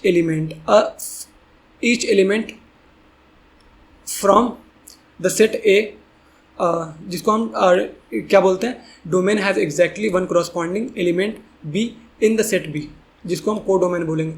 तो सिंपल सा ये कहना चाह रहा है, फंक्शन उसको बोलते हैं जहाँ पे a function is defined as a set of ordered pairs A, B where each element from the set A, जिसको हम डोमेन बोलते हैं, वो करस्पॉन्ड करेगा exactly one element of set B, जिसको हम को डोमेन बोलते हैं, ठीक है ना। तो इसको हम कैसे लिख सकते हैं इन जनरल फॉर्म में, तो फंक्शंस f, फिर यहाँ पे a b से मैप कर रहा है और f of a equals to b होना चाहिए। तो ये हम कहलाएगा, ये क्या कहलाएगा आपका फंक्शंस कहलाएगा। आ रही बात समझ। जैसे एक एग्जांपल, नॉर्मल सा एग्जांपल अगर फंक्शंस का ले, ठीक है, यहीं पे ले लेते हैं y इक्वल्स टू 2x + 3, ये एग्जांपल। तो क्या ये फंक्शंस है? हाँ है फंक्शन। क्यों? क्योंकि हम जानते हैं कि x का कोई भी एक वैल्यू ले लें, जैसे डोमेन की बात करें तो x एक्सेस हो गया, ये हो गया हमारा y एक्सेस। तो x का हम कोई भी वैल्यू ले लें, सपोज x1, तो उसकी करस्पॉन्डिंग जो y आएगा वो यूनिक वैल्यू आएगा, दैट इज़ y1। अब x का कोई दूसरा वैल्यू लेंगे, लेट सपोज x2, तो यहाँ पे y का जो वैल्यू आएगा वो यूनिक वैल्यू आएगा, ठीक है ना, यानी y2। तो यहाँ पे हर एक x के अलग वैल्यू के लिए y का अलग वैल्यू देगा। तो ये रिलेशन मेरा कहलाता है सिंपल सा function.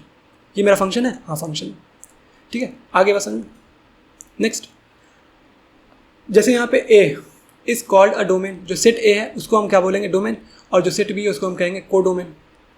The set of all values of b which correspond two elements in the domain is called the range. तो हमने क्या कहा, जो डोमेन में जो एलिमेंट्स है दैट इज़ आपका ए का एलिमेंट, ठीक है ना, वो अगर आपका क्या करस्पॉन्ड कर रहा है एलिमेंट ऑफ सेट बी, ठीक है ना, तो अगर उसके करस्पॉन्डिंग आउटपुट हमें आ रहा है, ठीक है ना, यानी मैप्ड हो रहा है, आउटपुट आ रहा है, एक्चुअल आउटपुट, तो उसको हम लोग कहते हैं रेंज, सिंपल सा। नेक्स्ट, अगर हम बात करें यहाँ पे रिलेशंस एंड फंक्शंस को एक साथ रिलेट करने का, तो सिंपल सा ये एक बात याद रखना, जो फंक्शंस होता है ना वो सबसेट होता है किसका, रिलेशंस का। यानी कि फंक्शंस जो है वो इतना ही है, लेकिन रिलेशंस जो है वो बहुत बड़ा, बहुत ज़्यादा है। तो यानी कि फंक्शंस के अंदर, जो रिलेशंस के अंदर है वो फंक्शंस आता है। तो हम ये कह सकते हैं कि हर एक फंक्शंस हर एक फंक्शन जो है वो रिलेशन हो सकता है, पर हर एक रिलेशन, लेट्स सपोज यहाँ पे ये रिलेशन जो है वो फंक्शन नहीं हो सकता है। तो हर एक फंक्शन जो है वो रिलेशन हो सकता है, पर हर एक रिलेशन जो है वो फंक्शन नहीं हो सकता है। हर एक फंक्शन जो है वो रिलेशन हो सकता है, पर कन्वर्स आर नॉट ट्रू। हर एक फंक्शन जो है वो रिलेशन हो सकता है, पर हर एक रिलेशन फंक्शन नहीं हो सकता है। याद रहेगा, ये पॉइंट इंपॉर्टेंट। नेक्स्ट, अब यहाँ पे बात करें फंक्शंस की, तो यहाँ पे ए है और बी, यहाँ पे ए एक सेट है, बी एक सेट है। हमने कोशिश किया डायग्रामेटिकली समझने का। अब ए और बी है, ध्यान से देखो। यहाँ पे अगर देखो तो ए जो है जैसे लेट सपोज ये ए कोई नाम है, ये आर सब्जेक्ट लिया है, सी कोई नाम है, ये आर सब्जेक्ट ले सकता है, हाँ अलग अलग ले सकता है, कोई दिक्कत नहीं। बी और क्यू, तो यहाँ पे बी क्यू से रिलेट है, बाकी पी एस कोई से रिलेट नहीं है, तो कोई बात नहीं है। तो यहाँ पे ए बी सी मेरा डोमेन कहलाएगा, पी क्यू आर एस मेरा कोडोमेन कहलाएगा, और जो क्यू आर है जिससे आउटपुट एक्चुअल आउटपुट आ रहा है हमारा, तो क्यू आर मेरा रेंज कहलाएगा। होप इस डायग्राम से ये चीज़ समझ में आ गया होगा, जो कि स्टार्टिंग में मैंने ऑलरेडी बता दिया था। नेक्स्ट है आपका टाइप्स ऑफ फंक्शंस। तो फंक्शंस के अगर टाइप में हम बात करें, 1-to-1 फंक्शंस जो इंपॉर्टेंट फंक्शंस हैं, जिसको हम इंजेक्टिव फंक्शंस के नाम से भी जानते हैं। और 1-to-1 function or injective function is a function where each element in the domain maps to a unique element in the codomain। ये सिंपल सा ये बोल रहा है कि हर एक एलिमेंट जो है डोमेन, यानी कि is a function where each element in the domain, यानी डोमेन का जो हर एक एलिमेंट है वो मैप करेगा unique element in the codomain. तो उसको हम लोग कहते हैं क्या, इंजेक्टिव फंक्शन या फिर 1-to-1 function. In other words, no two different inputs produce the same output. यानी कह रहा है कि ऐसा केस नहीं होना चाहिए। जैसे फॉर एग्जांपल ये मैंने ले लिया ए बी सी, और यहाँ पे ये ले लिया 1 2 3 4, ये 4 है। तो अब ऐसा नहीं होना चाहिए कि ये हो गया मैप हो गया इससे, और सी भी इससे मैप हो गया। तो ए और सी ये फंक्शन तो है, पर ये 1-to-1 फंक्शन नहीं हो सकता। क्यों? क्योंकि ए भी सेम 1 प्रोड्यूस कर रहा है, सी भी 1 प्रोड्यूस कर रहा है, तो सेम आउटपुट नहीं हो सकता है 1-to-1 में। यानी कि हर एक जो एलिमेंट है डोमेन पार्ट का, यानी सेट ए का, वो हर एक एलिमेंट जो है वो यूनिकली करस्पॉन्ड होगा या मैप होगा विद सेट बी के एलिमेंट से। आ रही बात समझ में? क्लियर हुई बात? तो ये मेरा कहलाता है ये मेरा क्या 1-to-1 हो सकता है? नहीं, ये मेरा 1-to-1 नहीं हो सकता है। समझ में आ रहा है?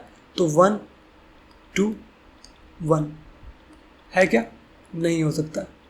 यानी कि डोमेन का कोई एक एलिमेंट, 2 एलिमेंट है यहाँ पे, वो एक ही वैल्यू प्रोड्यूस कर रहा है, ये पॉसिबल नहीं है 1-to-1 में। फंक्शन तो है पर 1-to-1 फंक्शन नहीं है। आ रही बात समझ? तो 1-to-1 क्या है? 1-to-1 फंक्शन कैसा हो सकता है? जैसे ए बी सी 1 2 3 4। अब ए जो है वो 1 से रिलेट कर रहा है, ठीक है, बी जो है वो 2 से रिलेट कर रहा है, ठीक है, और सी जो है वो 4 से रिलेट कर रहा है, ठीक है। तो क्या ये 1-to-1 फंक्शन है?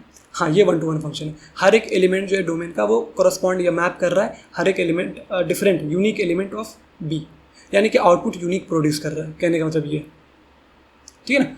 और आप बोलोगे कि यहाँ पे 3 बच गया, कोई दिक्कत है इससे? नहीं, कोई दिक्कत नहीं है इससे, कोई इशू नहीं है, बच सकता है। तो मेरा यहाँ पे रेंज डोमेन क्या हो जाएगा? ए बी सी, ये मेरा डोमेन हो जाएगा। ए 1 2 3 4 ये मेरा को डोमेन हो जाएगा, और 1 2 4 मेरा क्या हो जाएगा?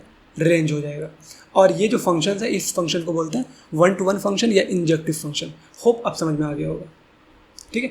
और अगर फंक्शन के फॉर्मेट में अगर 1-to-1 की बात करें तो f(x) = 2x + 1 या 3 4 10 कुछ भी ले सकते हो। तो ये एग्जाम्पल आपका 1-to-1 में आ जाता है। In general 1-to-1 functions are those where f(x) यानी कि f(x1) = f(x2)। तो आपको कभी कभी फंक्शन देकर के पूछा जा सकता है कि क्या ये फंक्शन जो है 1-to-1 है या नहीं। तो कैसे चेक करोगे? तो आप f(x1) वैल्यू लोगे, x1 जो भी वैल्यू लोगे, यहाँ पे 2 एलिमेंट हमने लिया x1 x2, तो एक बार x1 को पुट करोगे फंक्शन में, फिर x2 को पुट करोगे फंक्शन में। इन दोनों का वैल्यू क्या आना चाहिए? इक्वल आना चाहिए। कब? जब x1 x2 आर इक्वल, तब। तो हम वहाँ पे कहेंगे कि ये क्या है? 1-to-1 फंक्शन, ठीक है। Next, onto function. Onto function को सर्जेक्टिव फंक्शन भी बोलते हैं। जैसे 1-to-1 फंक्शन को इंजेक्टिव फंक्शन, उसी तरह से ऑन टू फंक्शन को सर्जेक्टिव फंक्शन भी बोलते हैं। A surjective function or onto function is a function where every element in the codomain has at least one pre-image in the domain. In other words, the range of the functions is equals to the entire codomain. ठीक है ना? कहने का मतलब ये हुआ। तो अब इसका एग्जांपल अगर हम समझना चाहें तो क्या होगा? जैसे ये ऑन टू फंक्शंस क्या बोल रहा है? ऑन टू फंक्शंस क्या बोल रहा है? देखो, ऑन टू फंक्शंस की अगर हम बात करें यहाँ पे, ये हो गया ए बी सी, ये हो गया 1 2 3, ये मान लेते हैं। तो यहाँ पे क्या बोल रहा है कि देखो, in other word the range of the function, जो फंक्शन का रेंज होगा वो इक्वल होगा इंटायर कोडोमेन के। तो यानी सिंपल सा मतलब है कि जैसे ये आपका हो गया, वेट, ये कुछ इस तरीके का मैप हो रहा है, ठीक है, और ये आ रही पसंद, जैसे ये 4 भी मैंने ले लिया तो इस तरीके का मैपिंग। तो क्या 1 to 1 है? ये नहीं है, पर ये ऑन टू फंक्शन हो सकता है, हाँ हो सकता है, क्योंकि यहाँ पे कंडीशन सिर्फ क्या है कि the range of the function, function का जो रेंज होगा वो क्या होगा, बराबर होगा किसके, कोडोमेन के बराबर होगा। तो ये चीज़ यहाँ पे मैच कर रहा है क्या? हाँ मैच कर रहा है, तो यानी ये चीज़ करेक्ट है, हाँ करेक्ट है। नेक्स्ट, अब इसका ग्राफिकली अगर रिप्रेजेंटेशन की बात करें तो ऐसा वाला अगर पैराबोला आप सुने होगा, ठीक है, जैसे ये पैराबोला मैंने ले लिया।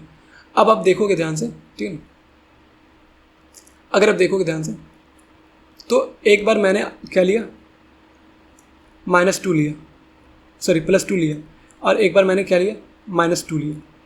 तो +2 -2 पे आउटपुट जो आएगा वो क्या आएगा, यूनिक आएगा, सेम आउटपुट आएगा। अब सेम आउटपुट का मतलब है जैसे लेट सपोज 4 आया, तो यहाँ पे 2 डिफरेंट वैल्यूज़ यानी 2 डिफरेंट इनपुट्स के लिए सेम आउटपुट आ रहा है। तो मैंने ये ग्राफ गलत बना दिया है, इसका मतलब तो ग्राफ को सही कर लो। अगर लॉजिक सही है तो फिर काम कर सकते हो आप यार, दिक्कत नहीं है, ठीक है। तो क्या करना है, हमें थोड़ा सा सही करना है बस। तो क्या हो जाएगा, देखो क्या बोल रहा है कि इनपुट अलग अलग जब आप लोगे तो आउटपुट एक ही प्रोड्यूस होगा, ठीक है।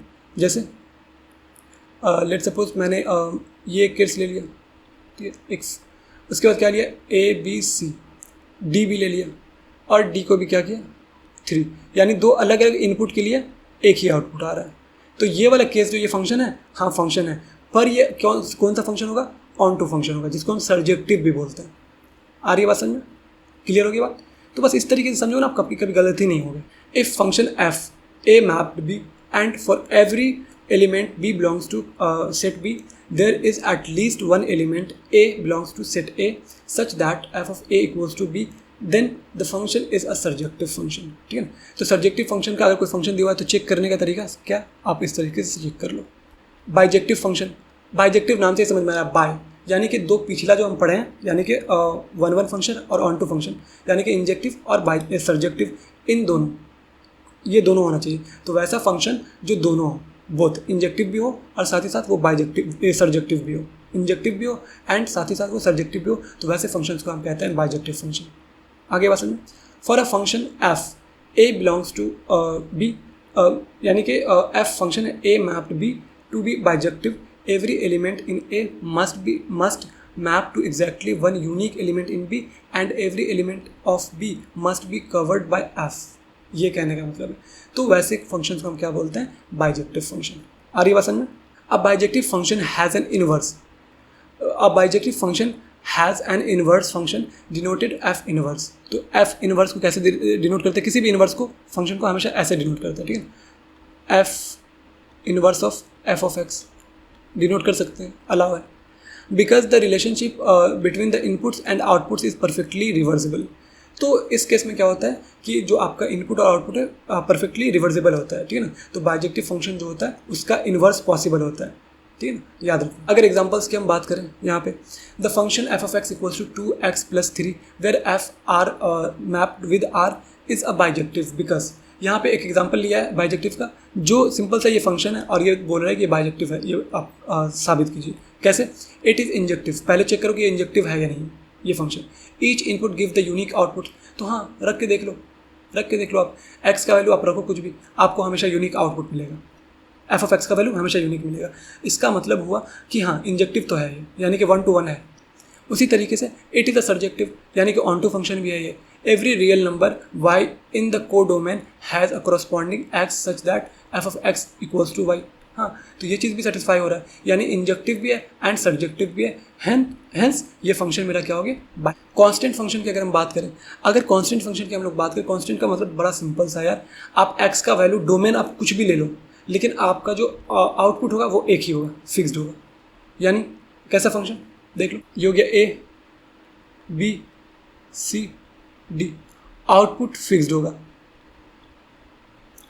कुछ भी आप ले लो आउटपुट फिक्स्ड होगा। तो ऐसे फंक्शन को हम लोग क्या बोलते हैं, कांस्टेंट फंक्शन। जैसे आप एग्जांपल के तौर पर आप समझ भी सकते हो, ग्राफिकली आप समझ भी सकते हो क्या। फॉर एग्जांपल ये एक्स एक्सेस हो गया, ये वाई एक्सेस हो गया, ये आपका कार्टेशियन प्लेन हो गया। आप यहाँ पे देख सकते हो, लेट सपोज ये मेरा वैल्यू 5 हो गया। अब एक्स का दुनिया का आप कोई भी वैल्यू ले लो, ये कांस्टेंट ग्राफ जो बनेगा, एक्स का कोई भी वैल्यू ले लो, ये 5 पे ही है। एक्स का आप जो वैल्यू लेना ले लो, ये 5 ही वैल्यू देगा। एक्स का जो भी ले लो, ये फंक्शन जो है 5 ही वैल्यू देगा। तो इसका ग्राफ का इक्वेशन अगर लो तो y equals to F of x equals to let suppose K या सी ले सकते हैं कांस्टेंट। तो ये हो गया कांस्टेंट का ग्राफ, और ये हो गया उस फंक्शन को हम लोग बोलते हैं कांस्टेंट फंक्शन। अगर हम बात करें ग्राफिकली रिप्रेजेंटेशन ऑफ फंक्शंस, जो कि ऑलरेडी करके दिखा भी चुके हैं, कार्टेशियन प्लेन बनाना है, एक्स एक्सिस जो आपका डोमेन होगा, एक्स एक्सिस क्या है, डोमेन कहलाता है। वाई एक्सिस क्या है, जो एक्स एक्सिस की करस्पॉन्डिंग आपको वाई का वैल्यू मिलता है ना, वो आपका रेंज कहलाता है। तो वाई एक्सिस पे हमेशा रेंज होता है, ठीक है ना। तो अगर ग्राफिकली इंटरप्रेट करेंगे वैल्यू को तो आराम से कर सकते हैं। जैसे आपको बचपन में अगर पढ़े हो साइन एक्स का ग्राफ, चलो बना दे रहा हूँ मैं। तो एक फंक्शन ले रहा हूँ sine X, Y equals to sine X. अब ये फंक्शन है मेरे पास, अब इसका ग्राफ लेट सपोज मैं बना रहा हूँ। ये मेरा एक्स एक्सिस हो गया, ये मेरा वाई एक्सिस हो गया। अब हमें साइन एक्स का वैल्यू जब 0 यानी 0 डिग्री रखोगे तो वहाँ पे आपका वैल्यू भी क्या आता है, 0 होता है, ठीक है। साइन 0 0 होता है। तो ये ग्राफ कुछ इस तरीके से जाएगा, ठीक है। वेव फॉर्म में तो रहेगा पर इस तरीके से जाएगा, ठीक है ना। ये पीरियोडिक फंक्शन होता है, तो पीरियोडिक सबकी बात बाद में करेंगे। तो इधर आगे का हटा दो बस ये। तो यहाँ पे देख सकते हो मैक्सिमम वैल्यू इसका क्या है, +1, और मिनिमम वैल्यू इसका क्या है, -1। यानी कि ये +1 से -1 के बीच में ही ये रहने वाला है। तो ये इसका रेंज कहलाएगा। तो वाई एक्सिस पे ये रेंज हो गया। डोमेन इसका क्या है, पूरा कोड, पूरा डोमेन। आप दुनिया का कोई भी वैल्यू ले लो साइन के अंदर, वो हमेशा प्रोड्यूस करेगा रेंज कैसा, -1 से +1 तक, ये फिक्स है। आ रही बात समझ में। तो वही चीज़ मैं बता रहा हूँ कि रेंज जो है वो कौन बताता है, आपका वाई एक्सिस, और आपका जो डोमेन है वो कौन बताता है, X axis. Range Y axis, domain X axis, याद रहेगा। Next, each point x, f of x on the graph corresponds to the input x and its associated output f of x। हाँ वही तो बोल रहा हूँ मैं। कोई भी x का वैल्यू ले लो, उसको corresponding जो f of x आएगा वही आपका y होगा, y का वैल्यू होगा, और जो y का वैल्यू हो तो वही आपका आउटपुट कहलाता है, यानी रेंज। अब एग्जांपल की अगर हम बात करें, जैसे ये, तो ये क्या है, y equals to mx plus c, और इस इक्वेशन का हम लोग क्या जानते हैं, सी यहाँ पे प्लस में है, तो ये हमारा स्ट्रेट लाइन का इक्वेशन हो जाएगा। और ये स्ट्रेट लाइन का इन जनरल इक्वेशन यही होता है। ये होता है हमारा Y intercept, that is C का वैल्यू होता है। स्लोप हमारा एम होता है। स्लोप हमारा क्या होता है, equals to M equals to tan theta, और यही आगे आके पढ़ोगे D Y by D X भी होता है। ये मेरा एक्स एक्सेस हो गया, ये मेरा वाई एक्सेस हो गया। उसके रिस्पेक्ट में ये d Y by D x, यही आपका टेन थीटा होता है स्लोप, यही होता है एम, यही होता है आपका स्लोप, ठीक। और यही आपका y2 minus y1 divided by x2 minus x1 भी होता है। तो सब एक ही थाली के चट्टे बट्टे हैं, ठीक है। तो ये हो गया। अब कहने का मतलब है कि ये जो फंक्शन है या नहीं, पहले तो ये चेक करो फंक्शन है या नहीं। तो फंक्शन सिंपल सा है कि आपका x का यूनिक, x का वैल्यू पे क्या प्रोड्यूस कर रहा है, x के वैल्यू पे, x के हर एक वैल्यू पे कोई आउटपुट ये प्रोड्यूस कर रहा है, कोई ना कोई आउटपुट, और हर एक यूनिक वैल्यू प्रोड्यूस कर रहा है। यानी ऑन टू तो है ये 1 to 1 तो है, 1 to 1 है। इसी तरीके से अगर हम बात करें यहाँ पे कि एक वैल्यूज़ के लिए, जैसे ऑन टू की बात कर रहे हैं यहाँ पे, तो ये फंक्शंस क्या, आपका फंक्शन बाइजेक्टिव है, ठीक है। ये पूछा जा रहा है कि ये फंक्शन बाइजेक्टिव है। तो अभी हमने एग्जांपल देखा है बाइजेक्टिव का, क्या पिछला एग्जांपल, उसी पे बेस्ड है ये एग्जांपल। बाइजेक्टिव देखो यहाँ पे f of x equals to 2x + 3, तो इंजेक्टिव तो है, यूनिक वैल्यू प्रोड्यूस कर रहा है। सब्जेक्टिव भी है, क्यों, क्योंकि every real number Y in the codomain has a correspond X such that F of x equals to Y. So यहाँ पे ये सब्जेक्टिव भी है, तो इसका मतलब ये फंक्शन बाइजेक्टिव है। और जो फंक्शन बाइजेक्टिव उसका इन्वर्स पॉसिबल है, तो यानी इस फंक्शन का भी इन्वर्स पॉसिबल है यहाँ पे, जो हम यहाँ पे देख रहे हैं, ठीक है ना, ये वाला। आ रही बात समझ। इन्वर्स निकालना भी सीखेंगे, फिलहाल उसका टॉपिक आएगा तो यहाँ पे देख लो। नेक्स्ट है अलजेब्रा ऑफ फंक्शंस। आपके पास दो फंक्शन है, उसका अलजेब्रा एडिशन सब्ट्रैक्शन, यानी कि सम, डिफरेंस और कोशेंट, डॉट, ठीक है ना। जैसे सम ऑफ फंक्शंस की बात करेंगे तो दो फंक्शन आपके पास रहेगा एफ और जी, और मैप करेगा ए से बी, तो आपको बोलेगा कि सम इसका क्या होगा। तो सम सिंपल सा होगा एफ प्लस जी, सच एफ प्लस जी मैप होगा ए से बी, डिफाइन करेगा क्या, सिंपल सा फंक्शन को ऐड कर दो, f plus g of x equals to F of x plus g of x, simple. Difference उसी तरह से एडिशन की जगह पे सब्ट्रैक्शन कर दो, और डॉट अगर कर रहे हो प्रोडक्ट तो सिंपल सा एडिशन को हटा करके वहाँ पे डॉट कर दो, और क्वोशिएंट करना चाह रहे हो तो डिवाइड सिंपल सा लगा के वहाँ पे डिवाइड लगा दो, यानी स्लैश। नेक्स्ट आपका composition of functions. Composition function में सिंपल सा है फॉग गॉफ, दो फंक्शन आपका आता है फॉग गॉफ। सिंपल सा बस बेसिक सा चीज़ आपको जानना है क्योंकि बोर्ड का प्रिपरेशन कर रहा हो, ठीक है ना, तो सिंपल सा चीज़ हर एक चीज़ आपको जानना ज़रूरी होगा। तो यहाँ पे आप ये समझ लो कि फॉग गॉफ क्या है, देख लो। तो एक चीज़ मैं बता दे रहा हूँ, एफ ऑफ, जैसे ये फॉग की बात करें अगर हम, फॉग ऑफ एक्स, इसका मीनिंग क्या होता है देख लो। फॉग पहले है एफ, तो जो बाद में है ना वो इसके अंदर होगा, यानी जी ऑफ एक्स इसके अंदर होगा, तो ये मीनिंग होता है। ये दोनों मीनिंग एकदम सेम। उसी तरीके से अगर गॉफ है, गॉफ है तो गॉफ का मतलब क्या हो जाएगा, गॉफ का मतलब सिंपल सा होगा जी और इसके अंदर हो जाएगा एफ ऑफ एक्स, ठीक है, तो ये मीनिंग हो जाएगा, ठीक है। तो फॉग गॉफ का मीनिंग समझ में आ गया, क्लियर? हाँ, तो यही मीनिंग होता है सिंपल सा।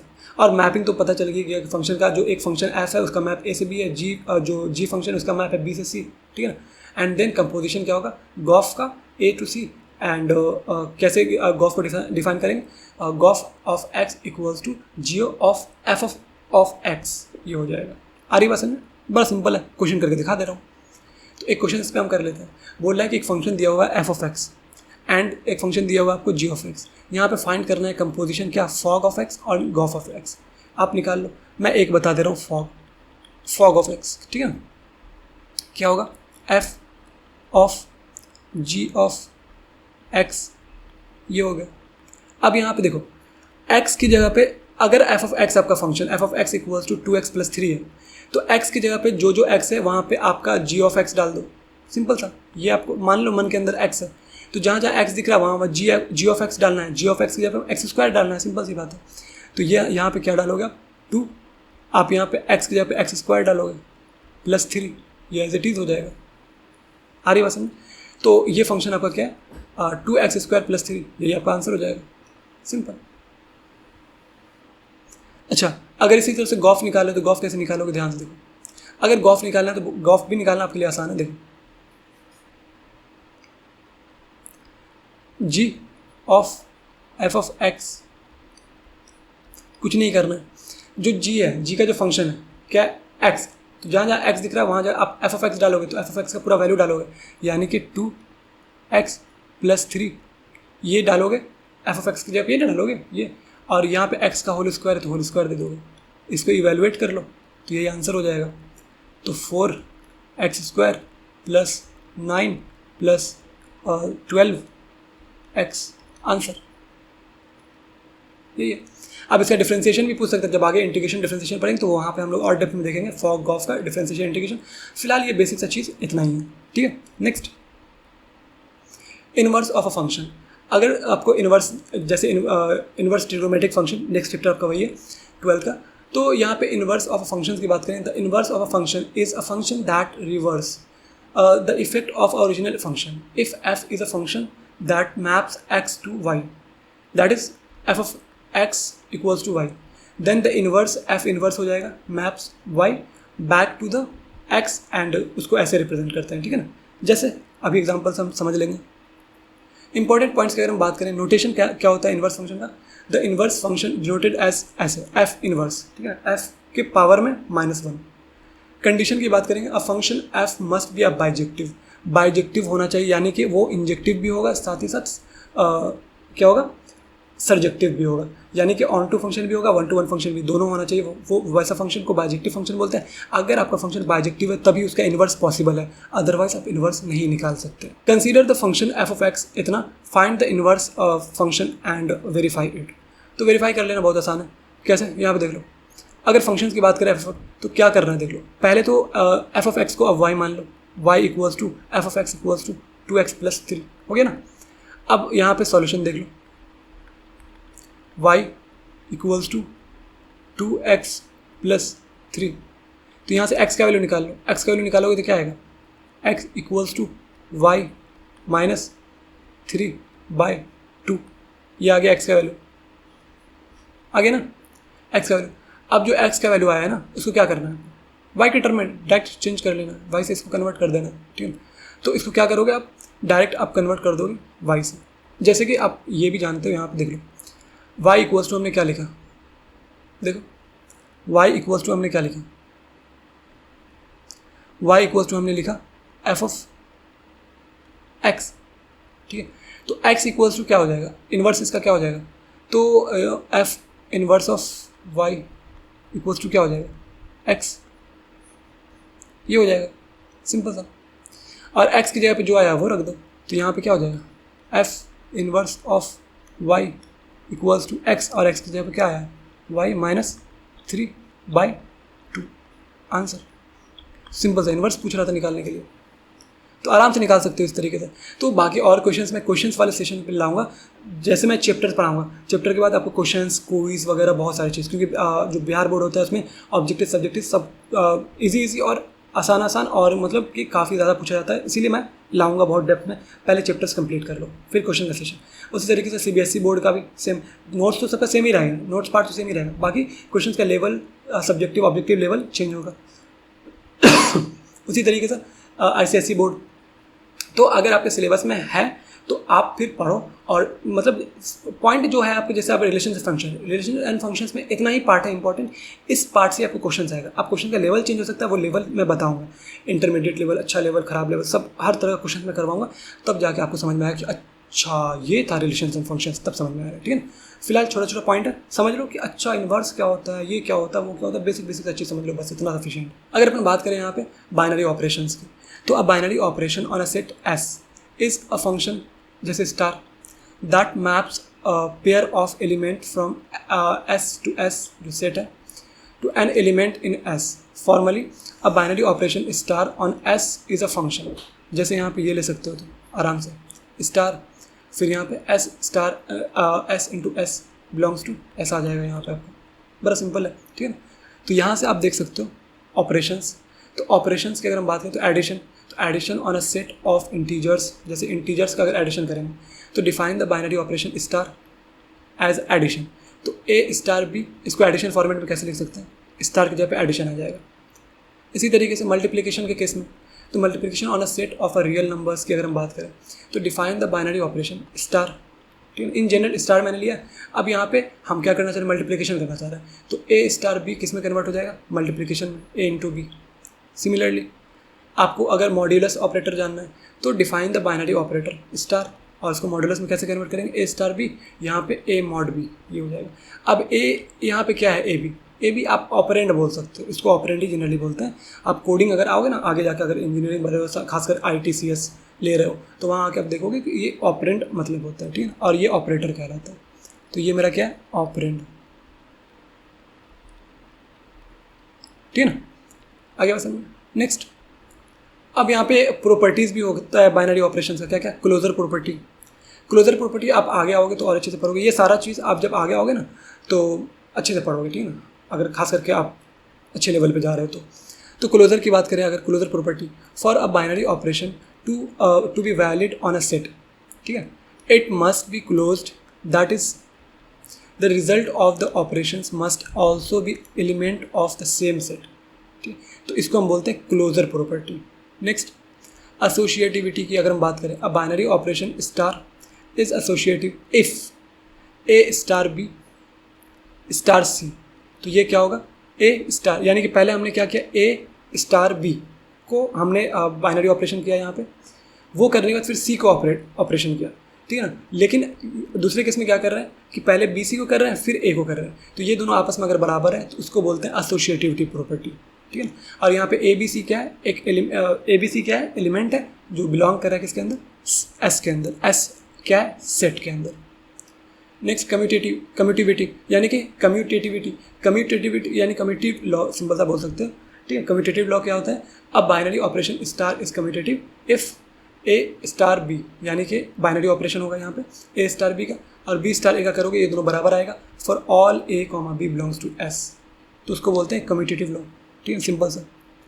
आइडेंटिटी एलिमेंट्स की बात करेंगे, an element e belongs to S is an identity, ठीक है ना। Identity element for operation star if, यानी कि ए स्टार ई जब हम करेंगे तो ई स्टार ए करेंगे, ये दोनों आपस में बराबर होना चाहिए, साथ ही साथ इसका वैल्यू क्या होगा, ए होगा, और ए जो होगा वो बिलोंग करेगा सेट एस से, तब हम कहेंगे कि ये आइडेंटिटी यानी ई जो है वो क्या है, आइडेंटिटी एलिमेंट है, और ये प्रॉपर्टी को आइडेंटिटी प्रॉपर्टी बोलता है। इनवर्स की अगर हम बात करें, an element E belongs to S is an inverse of under star if A star B equals to B star A equals to E, यानी कि A star B B star A, इसका value अगर E आ जाता है, E यहाँ पे identity element है, तब हम इसको हम कहेंगे इस प्रॉपर्टी को इन्वर्स प्रॉपर्टी।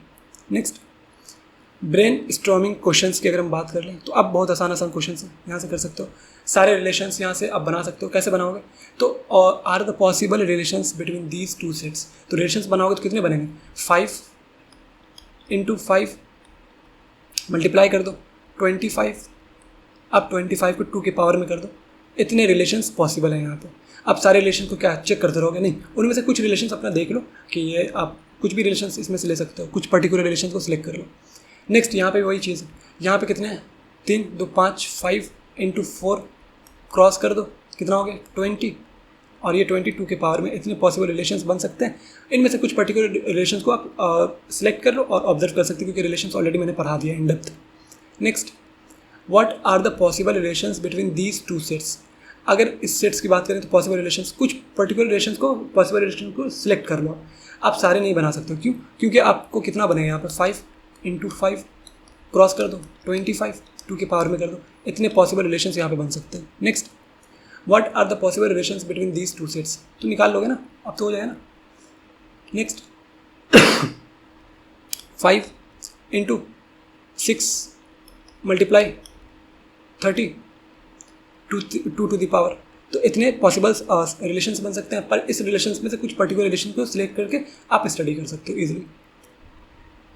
नेक्स्ट है हमारा क्या बोला है? Presenting relations as an arrow diagram, तो एरो डायग्राम से रिप्रेजेंट कर सकते हो इजीली किसको? रिलेशंस को, जो कि मैंने ऑलरेडी करके दिखा दिया है। तो जो आपके एग्जांपल्स पिछला लिया है उन्हीं में से एक रिलेशंस, जो काफ़ी सारे पॉसिबल रिलेशंस बन सकते थे, उनमें से एक रिलेशंस को मैंने सिलेक्ट कर लिया है, ठीक है ना। एंड बोला यहाँ पे the relation above is defined as a set a member favourite subjects, जैसे यहाँ पे फेवरेट सब्जेक्ट को यहाँ पे दिखाया गया, ये एक पर्टिकुलर रिलेशंस को ले लिया गया है, ठीक है ना। नेक्स्ट है हमारा presenting relations as a table form, उसी चीज़ को टेबल फॉर्म में हम दिखाना चाह रहे हैं। तो जो ABGL है वो मैथ भी पसंद करता है, आर्ट्स भी पसंद करता है। बिरियान जो है वो साइंस पसंद करता है, सेसाइल जो है वो इंग्लिश और साइंस दोनों पसंद करता है। डेल्टॉन जो है वो सोशल पसंद करता है, और इम्मा जो है वो आर्ट्स पसंद करती है, ठीक है। तो ये हो गया। नेक्स्ट, ये टेबल फॉर्म में तो हो गया। अब इसी को आप आराम से ऑर्डर्ड पेयर फॉर्मेट में भी कर सकते हो। जो ABGL था वो मैथ भी पसंद करता है, ABGL आर्ट्स भी पसंद करता है, तो ये ऑर्डर पेयर हो गया। बिरियान जो वो साइंस पसंद करता है, ये एक और ऑर्डर पेयर हो गया। जो सेसाइल था वो इंग्लिश भी पसंद करता है और साइंस भी पसंद करता है, तो 2 ऑर्डर पेयर हो गया। डेल्टॉन जो है वो सेसाइल सोशल पसंद करता है, तो 1 ऑर्डर पेयर। इम्मा आर्ट्स पसंद करती है, तो 1 ऑर्डर पेयर हो गया। तो ये ऑर्डर पेयर फॉर्मेट में हो गया। समरी पार्ट में अब हम आ जाते हैं। The chapter covers the basics of how elements from sets relate through relations and how they map systematically using functions. Key concepts like injective, surjective and bijective functions along with the binary operations form the foundation for advanced mathematical studies and practical applications. ठीक है। तो आपका 11th 12th important होता है इसलिए क्योंकि जब आप बेसिक सा चीज़ सब पढ़ोगे ना अच्छे से, तो आप जब 11th 12th से हायर एजुकेशन लोगे, चाहे आप BSc करो, इंजीनियरिंग करो, कुछ भी करो, आगे जब हायर स्टडी करोगे तो वहाँ पे जब मैथ आएगा ना तो वहाँ पे आपको दिक्कतें पेश नहीं आएंगे या फिर बहुत कम आएंगे। तो इसीलिए इम्पॉर्टेंट है आपको मैथ्स स्ट्रांग रखना चाहिए ताकि आपका फिजिक्स भी अच्छा हो, ठीक है। आर्य वसन में तो आज का सेशन हम लोग यहीं तक रखते हैं, पर उससे पहले देख लेते हैं थोड़ा कुछ और। आपने अगर फॉलो नहीं किया है तो हमें फॉलो कर ले यार। जो हमारा वेबसाइट है www.changeacademy.com, इस पर जाकर के आर्टिकल्स आप पढ़ सकते हो आराम से, PDF में मैं प्रोवाइड कर दूंगा। जो भी नोटिफिकेशन है यहाँ पे आराम से मिल जाता है, तो आप यहाँ पर ज़रूर जाओ वेबसाइट पे और विजिट करो। ऑफिशियल वेबसाइट है हमारा। फेसबुक आपने अभी तक अगर फॉलो नहीं किया है JNJ अकेडमी तो फॉलो कर लें। इंस्टाग्राम उसी तरीके से आप फॉलो कर सकते हैं। अगर यूट्यूब पे अब तक आपने सब्सक्राइब नहीं किया तो सब्सक्राइब कर लो, क्योंकि यूट्यूब पे बहुत कुछ आने वाला है 1 by 1। अगर कोई भाई है, बहन है, जो भी है जिसको आप पढ़ाना चाहते हो 1 से लेकर 12 तक बिल्कुल फ्री ऑफ कॉस्ट, आप इंजीनियरिंग का पढ़ो या फिर आप जिसका पढ़ना चाह रहे हो, जो भी चीज़ यहाँ पे पढ़ाया जा रहा है, इंटरेस्टेड हो पढ़ो, अच्छा लगेगा। स्टार्टिंग से एंड तक वीडियो को देखा करो, हमेशा आपको अच्छा लगेगा ये लेक्चर। और जब भी लेक्चर पसंद आए तो यार थम्स अप करना मत भूलना, थम्स अप हमेशा करो, शेयर ज़्यादा से ज़्यादा करो, ठीक है ना। और पसंद आए तो यार थम्स अप ज़रूर करना, सब्सक्राइब तो कर ही लेना है आप लोगों को। और टेलीग्राम चैनल अगर आपने अभी तक ग्रुप और चैनल को सब्सक्राइब नहीं किया है तो उससे भी आप सब्सक्राइब कर लें, ताकि वहाँ पे भी आपको जो नोटिफिकेशन मिले या फिर कुछ आपको PDF वगैरह मिले तो उसे आप आसानी से डाउनलोड कर सकते हैं। होप यहाँ पे सब चीज़ें अच्छे से समझ में आई होगी। ये हम लोग का चैप्टर 1, आज से मैंने मैथ्स स्टार्ट किया है आपका, जो क्लास 12th एंड 10th के लिए। तो 10th वाले 10th को देखेंगे, 12th वाले 12th को देखेंगे। अगर आपको दोनों देखने का मन है तो दोनों देख लो, कोई दिक्कत वाली बात नहीं है, ठीक है ना। तो होप सब चीज़ समझ में आ गई होगी। नोट्स आपको मिल जाएगा वेबसाइट पे या फिर इंस्टाग्राम पे, मैं अपलोड कर दूंगा जल्द से जल्द, आपको दिक्कत नहीं होगी। आप होप समझ में आ गया होगा सब चीज़।